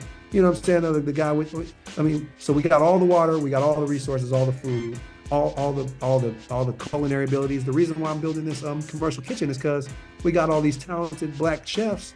You have to be, the way they do it is, you got your certificate, you got your paperwork. They try to hit us with that before, whether it's the grandfather clause or poll tax. So I want to make it so that these talented entrepreneurs have a place that they can get their certificates from, so that we can have food everywhere. Food handling, all those things. I mean, I live in East Oakland. There's a Mexican market that didn't exist maybe 6 years ago where I live. Now, if you drive near the Coliseum where the Raiders used to play on a weekend, it's 70 stands there. You know what I'm saying, though? And these folks, this just started. I've owned the building maybe 20 years, so within the last 10 years, this Mexican market has started. And I'm like, more power to them. It ain't no reason why it ain't 10 fish fries and 30 bean pie salad. Like, we need to have all that, and it don't need to be the only thing we do. But why are we so used to giving up our dough to everybody else? And a lot of it may be that there's a bar to entry. So I'm trying to remove those bars to entry, because I know that we have the ability to be great. I know we are great. I've never experienced us not being great to counterbalance us being this terrible aspect that's just so awful that it's just destructive and everything. Nah, there was greatness even in the guys who fell in the dope game. There was greatness. And had they had any other opportunities, they would probably be president or CEO or any of this kind of stuff. But we also do got to stop praising those who choose the negative path, right? Yeah. Like we got too much hero worship or anti-hero worship. And I get that too, because if you're an anti-hero in America, you're anti the system. But I mean, if you're killing us, how anti the system are you? You're actually a tool of the system. Yeah. So I'm saying all that I'm saying on a positive note that I feel that we have everything. It's how we use it. Yeah. The same way we can feed the whole world, but 1% of the world is eating 60% of the resources, right? So obviously it's about redistribution. And that might mean us tightening up our belt, but we lightweight need to anyways, because our diet killing us. And we don't know when they're going to flip the switch, goddammit. Cut the Wi-Fi off. They keep talking about it too, and it may not be them that flip the switch. It might be the Chinese that flip the switch, or ISIS or somebody that flips the switch. Yeah, I saw the headline today that they're done in China with the American dollar. They're done with it, and that's all. It's like wallpaper. It ain't based on nothing. Yeah. Well, hey, check this out, man. That was a hell of a third quarter. Awesome third. This was the best third quarter. Hands on Sports started in 2008. That was the best. That was like the motherfucking motherfucking San Francisco Block Purdy leading them boys back against Detroit for the third quarter to get them motherfuckers to the Super Bowl. Hell of a third quarter going into the fourth quarter. And he's definitely going to get him a weed strain named after him for that quarter. Goddamn right. Is somebody gonna be smoking on that Purdy this weekend? Next weekend. He's definitely getting a strain named after him. It's gonna be me. As a Steelers fan. But yo, check this out. The Bay is the Bay. Hold on. Let me say this. I've been going to the Hip Hop 50 events. I went to Rock the Bell. I'm in Baltimore, 3 hours from New York. Mhm. I'm there, no fucking problem. But anyway, you're from the Bay. What does Hip Hop 50 in the Bay mean? And you're probably a great person for this history because you started as a fan. You probably had Too Short show in the 80s. Yeah. And now you're performing where Too Short might be in the audience. Yeah. So I'm just asking you to reflect just on the Bay what Hip Hop 50 is. Ooh, when we throw an annual party every year called Hyro Day. So in a whole weekend of events, family events and music stuff and comedy and beat battles and all that. And so we did a big one this year, and Common came and killed it. He tore it down. Again, a lot of respect for, he came by himself and tore it down. Crazy. But hip hop in general, like hip hop saved my life. Like I'm my mom was a professor growing up, but I lived in a middle class community, but the way Oakland and the Bay is just block to block, right?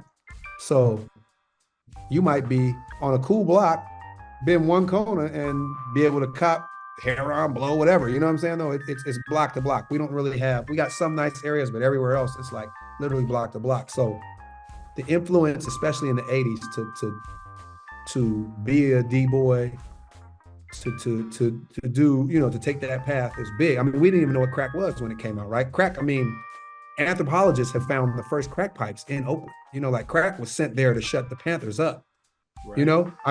Look, when even they touched on it in what's the Franklin Saint show? What's that called? Not Blow. What is it called? Snowfall. Yes. Snowfall. Yeah. He went up to Oakland, and that's where he learned how to make the crack. You feel what I'm saying, though? That's what crack, because it's a town thing. So the allure was very strong as a kid. Unless you had people in your community who were professionals, dentists, doctors, entrepreneurs, etc. The only people that you saw that was really getting it was the dope dealers. And there was really, like New Jack City, like the Carter is based on 6ix9ine Village projects. You know what I'm saying, though? So think about that. The Carter is based on a project from Oakland.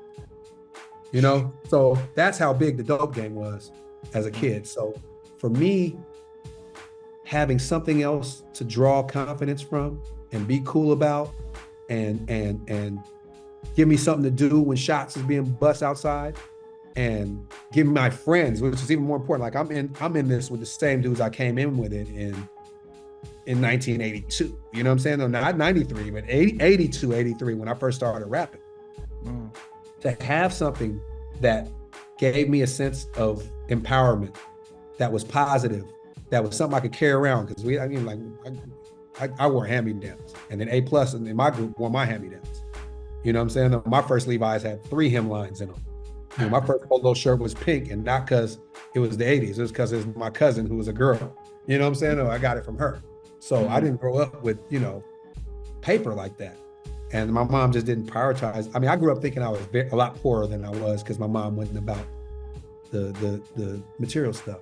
So hip hop saved my life. It gave me something to do that I'm still benefiting from now. This is what's putting my children through college and grad school. This is what's paying for hotels and putting other people's kids through school and buildings and all these types of things. So hip hop, period, was something so life altering and such a great gift that I can do nothing but sing its praises. With all the negative stuff all the label shit, all that, I can do nothing but sing its praises. Now for hip hop to be 50 years old, I'm 48. So for hip hop to be something that has been this for me my whole life and really protected me and kept me and my friends safe in a place that was hella unsafe. Like you'll be talking to somebody one day, they'll be in a carpet wrapped up the next day. You're in Baltimore, you know what I'm saying? No, like in Pittsburgh, I got family in Pittsburgh, like I got my sister lives in Baltimore, you know what I'm saying? Like it's I'm from Oakland, I'm from East Oakland, I'm from the bad part. You know what I'm saying? And even though my parents had education, my mom was never like, I'm gonna move to the suburbs. I remember we used to visit kids who lived in the suburbs, and she'd be like, you see how long we riding right now? This is why I wouldn't, no, stay in your community. You know what I'm saying though? So for it to be something that is taking care of me my whole life, personally, it's a beautiful thing. And I nothing but thanks and praises. Now, as far as the Bay, unfortunately, I think we are on the cutting edge of a lot of styles and movements, whether it's independent, whether it's beat style, etc., whether it's being the biggest pop entertainer in rap with MC Hammer. I think we get shit on a lot. And I feel like the 50th didn't really give us the necessary love that I think we probably should have had. And we're always treated as an afterthought, even though when I go see rappers, they bow to us. They know, you know what I'm saying? I'm talking about literally, not figuratively, literally bow. Oh. You know what I'm saying? The same way I would bow to a Cool G Rap or a Big Daddy Kane or a Rakim. So there's a twinge of like, why we still get treated like we some sort of weird colony on the exterior of hip hop when we have done so much for it. I mean, Hammer sort of, I mean, he probably really is jaded. He was like, I'm not fucking with none of that shit. Y'all shitted on me when I was on top. So I don't need y'all. You know what I'm saying though? With me, it's just more like, even in the way that we're embraced by the East Coast, it's almost like when you talk to a white person, they'd be like, you speak really well. That's how it feels sometimes when they talk about Souls of Mischief or hieroglyphics. They're like, yeah, but y'all, y'all got that East Coast, y'all got that. Y'all ain't like the rest of those niggers over there. That's how it feels, unfortunately. So I think that we just need to press a harder line when it comes to how we are recognized and remembered in this hip hop shit. When you look at the longevity that a 40 has, or Too Short has, or Souls of Mischief has, like we independent. You know what I'm saying though? I think 40 might be independent. He might be on a major. You know what I'm saying? Though Short might be on a major, but we're all 30 plus years in this game, and still current. You know, like I make music. We were just finished recording an album. Our last album, man, came out I think like 10 years ago, whatever. But I'm saying we have hell of solo projects and all that, and it's current. We're still current. I think that's a huge accomplishment that a lot of our contemporaries can't really say. They're on the old school circuit or the nostalgia circuit. You know, I feel like I'm on a current circuit. Now, we may not be on the radio, but I know we sell out shows and all our fans be young people who also probably listen to Drake and all that other kind of stuff too. So I think that those types of things are remarkable, and I don't know if we necessarily get as much love as we should in this 50th anniversary. But all that means is we just got to go harder and be here for the 60th and the 75th, et cetera. I don't think that it's like, y'all shit on, like Hammer's stance. I understand it because Hammer was really the biggest and he was the butt of everybody's joke and he was the biggest. You know, I'm not even a Hammer fan. You know, part of the reason why we're so lyrical is because we hated being looked at like pop rappers or like pimp rappers or gangster rappers. We wanted to be like, nah, we need something completely different. So, but I was a kid too. I hated everything, right? You know, anything like he had on hard bottoms. I was like, this nigga got on hard bottoms. I don't fucking him. I'm wearing some Cortez or some shit. You know what I'm saying? Or some Travel Foxes or something. So, love and shout out to hip hop for raising us and doing it. I hope in the future hip hop recognizes the Bay's contributions. It's like they skipped over us and went to the South, and the South, I think, always gives it up to the Bay. Because all the rappers from there are like, I grew up listening to Too Short and y'all, and you know, so we always getting shouts from Outkast and the T.I.s and all that kind of stuff. Scarface is always shouting out Cube, etc. You know, like the South, I think gives up love to the West Coast and the Bay in particular. But I think overall the hip hop is like, the Bay, yeah, you niggas dance on cars. You muted. Oh, you muted, bro. Shit, my fault. My fault. The phone call. No. I think the South gets it because the majority of Black people live in the South. You know what I mean? They're dominant. They're dominant. So it's just like this when New York had that attitude, like fuck everybody who ain't from New York. Motherfuckers in Atlanta and Florida kind of was like, well, damn, you know, what's that for us? Texas, Jay Prince. What's that? What does that mean for us? We're not in New York. So New York had an arrogant attitude for a long time, and it alienated a lot of people. And still to this day, you know what I mean? As far as, you know, the Hip Hop 50 was basically New York centered. As it should be, as it should be, I guess. You know what I mean? As it should be, since it came from the Bronx. But if we're talking about 50 years, we have to talk about what happened from year 25 to year 50 as well, not just from year. I mean, we celebrating our 30th. We celebrating our 30th. So we're in the midst of maybe the West Coast rising to prominence, right? When you think of the NWA on, we're in the midst of that, and we're 30 into it. So I mean, okay, you guys got the first 20 years on lock. But now the second 30, which is actually the majority of the 50 years, shout out the West and the Bay and the South and the Midwest and all the other things. But hip, I get it. I get it. Also, because they're not dominant right now, it is also probably very important for them to assert their, like, yo, we made this shit. Yeah. This is the same shit when we talk about ADOS and FBA and stuff. You know what I'm saying? No, because we're not dominant in certain fields, whether it's these fields, we'd be like, hold on, you getting this job over me? Nigga, I integrated this motherfucker. I created this lane. And they just pass us up, whether it's the English actors playing Black Americans or, you know, whether it's people getting passed up for scholarships and things like that. Because they're not dominant, I feel that it was necessary for them to assert that. And I love them for it because it made me remember how important they were to me.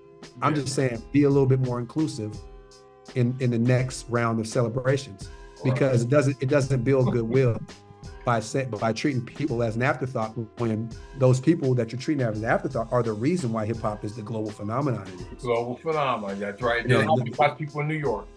I literally had this conversation with Paradise, who is the chief curator at the Universal Hip Hop Museum. That it really needs to, the history, just like you mentioned earlier, the history is very important.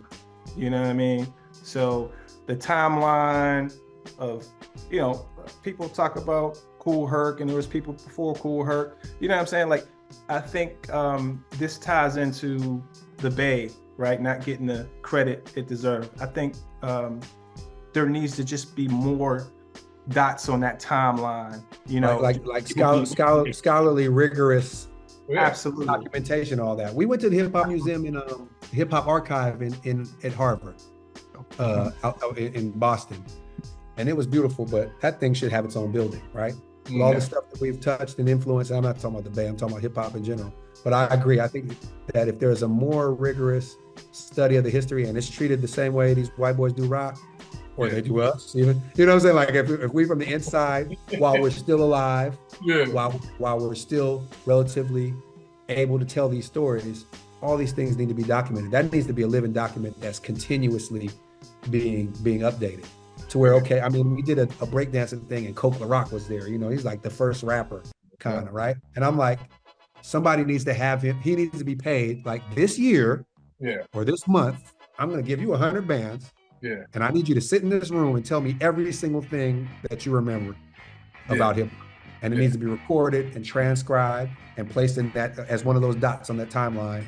And because that's enough with this hip hop 50 and all this different contention, especially amongst the older artists, you're like, oh, okay, we getting sort of this sanitized story, this sort of Disney story of the shit, when it wasn't really that neat. You know, it was disco DJs that had switched over, and it was different groups that was DJing in Queens and Brooklyn and all this kind of stuff. It made, you know, the Bronx definitely put the stamp down first, but it was other stuff going on at the exact same time in other boroughs. And until we have that dialogue and get accurate, rigorous documentation of it, we're always going to have the Saturday morning special, you know, after school special version of it rather than the full version. I completely agree. Yo, Drink Champs Grandmaster Flash interview. That was a fucking class in session. I didn't know Grandmaster Flash, first of all, was so technical. He knew. Oh, man. He's a robot. Yeah. Wow. He sound like I guess I'll watch it. It's hard for me to watch Drink Champs, but I guess I'll watch it. Right? Yeah, no, Grandmaster Flash sound like I'll be watching highlights, but I've never gotten through a whole episode. I'll be like, yeah. Check out Grandmaster Flash, man, because he And guess what? He went against Coke LaRock being the first MC. He said Coke LaRock was a D. He said, I know Coke LaRock as a DJ who talked on the mic, but he wasn't using verbiage like how rappers use verbiage. He was just a DJ that was on the mic saying stuff, but he wasn't. He was MCing, right? That's yeah. You know, but these are the conversations that happen. While I'm sitting on the van next to Coke LaRock, these are the kind of questions I be wanting to ask him. Like, I don't just want to flicks for the gram. I want to be like, hey man, what happened? Like, where was your first da-da-da-da-da? Yeah. And there needs to be some real cash outlaid to these guys for their stories. It don't need to be done for the culture or for the people. Nah, we need to be breading these dudes out. The same way Nas just gave Scarface and Rakim lifetime medical, right? All the OGs need that. Because we need them around. In 50, they were just talking about Snoop and 50 was just talking about how they be arguing about who gonna hook the old head up with some bread. He's like, yeah, we're gonna hook up this old school rapper this week, man. And they that's who's gonna pay for it first. You know what I mean? That's the move. That's beautiful. That's the move. I'm trying to build the community I'm trying to build down here. I want it to be a place where they can go on a retreat, chill, bring their family, and maybe because the studio is there, I can get some of this stuff recorded as well. No doubt. You know, we need to be honoring our living legends while they're here, because as soon as they pass, the story gets twisted every time. You know, every time.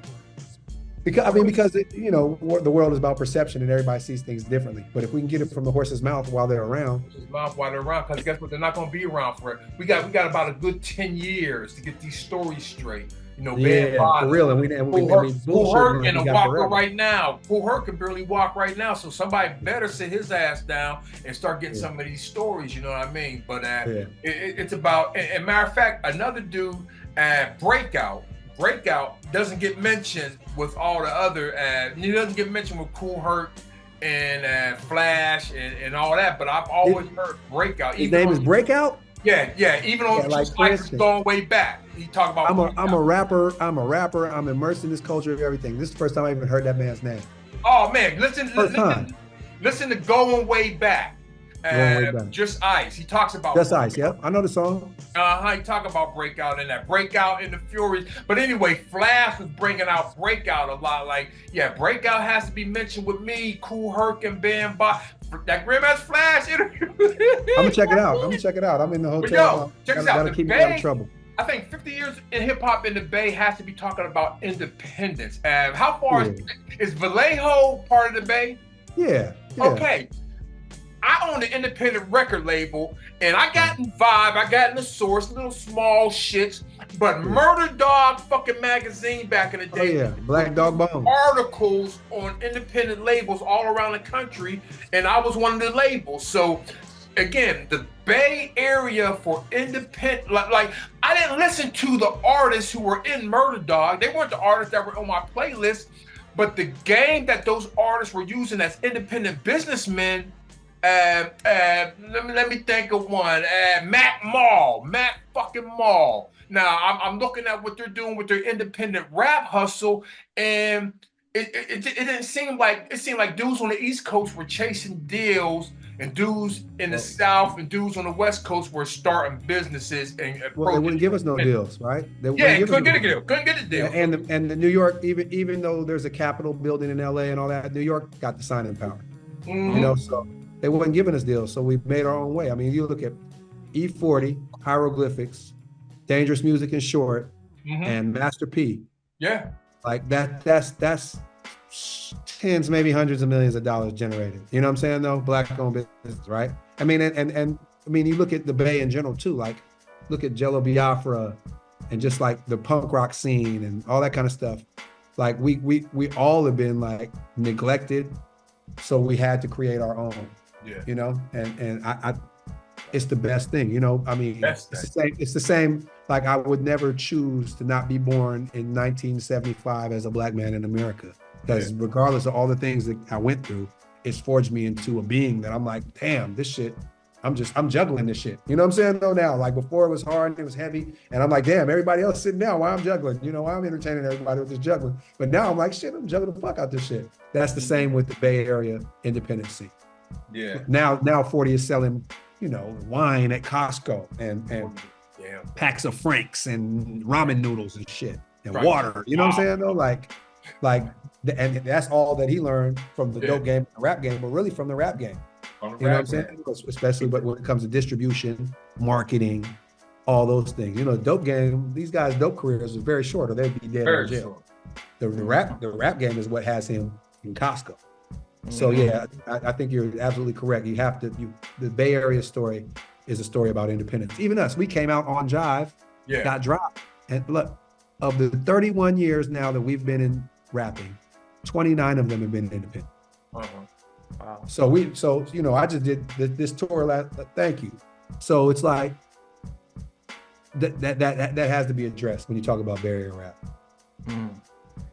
I worked at a tech company in the late 90s, mp3.com, and all the artists from the South and from the West were definitely showed face at this company.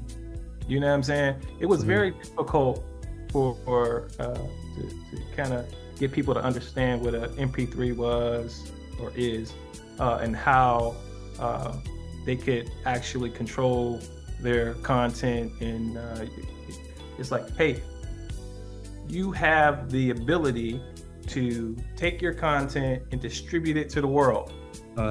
What don't you understand about this? And so I'm just co-signing on the fact that a lot of artists from California, in the South, Master P, we released his doll, his Master P doll. He released music there. I remember the Dog Pound. I remember E40 coming through. So yeah, I'm just co-signing on the fact. Yeah, we're also in the seat of technology, right? So we, Silicon Valley has been, that's our Hollywood, right? So I think that we embrace new tech rather than try to fight it a lot of the times too. And I think also, like the first thing I knew was some Bitcoins was on the block. You feel what I'm saying though? It was literally like, yo, throw me some dough and I'll buy you some Bitcoin. You know what I'm saying though? Like literally on the block. Like he had other products as well. You know what I'm saying though? So I'm saying like we have these sort of techie gangsters and techie hustlers. Not only let's say gangsters, techie hustlers, because we're in the seat of that and because we have this independent mindset and we're on an island and we're separate from everywhere. So we're trying to figure out ways to get the product to the next person, but we always do embrace the tech. I mean, Pyro, we were probably the first rappers with a website. I mean, our hieroglyphics.com is from 1994. I don't even think, wow. Major companies didn't have websites then. Right. Like 1994. I should have bought that domain in 93. Yeah. I mean, the fact that was even available, right, is crazy, right? Right. Wow, man. And y'all had one of the illest logos, man. Like, that helped us too, propelled us, right? Who did the logo? Dale. Oh, that's Dale. Shout out to Dale the Funky. Shout out to Dale the Funky homie. That's my man. Dale is a very talented artist, like cartoonist, graffiti artist, all that. So he did the logo, but if you look in the first video for Sleeping on My Couch, it had a nose on it in that video. He's got a jacket with the nose on it, but we took the nose off and it's been like hotcakes. I mean, kids wear the Hyro shirt. I'll run into them, point it out, and they'll be like, yeah. And they don't even know it's a music group. They just like the logo. They like the logo. Probably got tats all around the world. Well, they'll get the tattoos. They know. Goddamn right, man. Well, hey, check this out, man. Somebody's calling me. I got to send them the voicemail. Hold on, man. Let me hit the right. Goddamn, I got to hit my code. Send him the voicemail. We out of the fourth quarter. Game is over. Tajai, man. This is one of the motherfucking best. Wait a minute. What is this? That's not my horn. Wait a minute. There we go. That's the horn, baby. We are out of the fourth quarter. And hey, Tajai, man, thank you so much. On the outro, I just got one thing to say, because we've been talking a lot about black business. I'm a black business owner since 1997. And guess what? The end of the month is almost here, so you better have your fucking 1099s out to your subcontractors. So 1099 days tomorrow. Make sure you get your 1099s out if you are a black business owner making that money. And I'm Tahir, doing that tonight. That's what I'm about to do right now.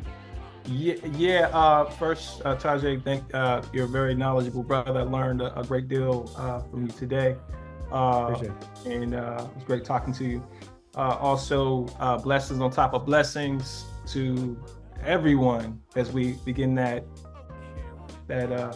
upward on the bell curve, from here until 93 until infinity. You know what I'm saying? So may everyone that watches this gain some knowledge and use that to catapult themselves greatly. So. Yeah, appreciate y'all for having me. Thank you. Great convo. Yes, sir. And how can people find you for verses? Find you to book some motherfucking vacation time down there? Let them know how to get at you, man. Soulsofmischief.com, of course. Hieroglyphics.com. My hotel is blissbeachpanama.com. I am Rap Noir, RAPNOIR, on both Instagram and what's the other one? Twitter. And my website is Rap Noir Store. So RAPNOIRSTORE.com. So you can look me up as either Tajai or Rap Noir, and we're gonna keep going with it. Hit me up. I'm a regular person. No doubt, man. Well, hey, check this out, man. This is Jay Sands. That's Tahir Jahi. That's Tajai from Souls of Mischief. And this is Sands on Sports. And we out of here, y'all. Peace. God damn, this was a great episode, man. Thank God. Man, what we do? We did about 2 hours. Oh, shit. Yeah. Cool. Hey, we just chopping it up. That's good. Man, look, we usually do about half an hour. Nigga. Yeah, cause look, Shannon Sharp and Ocho, they be doing 3 hours a night. You know what I mean? So you gotta have those content numbers up there. So I'm glad we got this. This is hella content. Send me the links or whatever so I can promote them on the Soul. Definitely. I'm gonna turn it around quick because we got Super Bowl picks. So I'm gonna turn this shit around quick. Wow. Yeah. Well, fellas, about to get the hell out of here, man. Oh, yeah. Peace, and thank you both for your time, man. I'm Salute.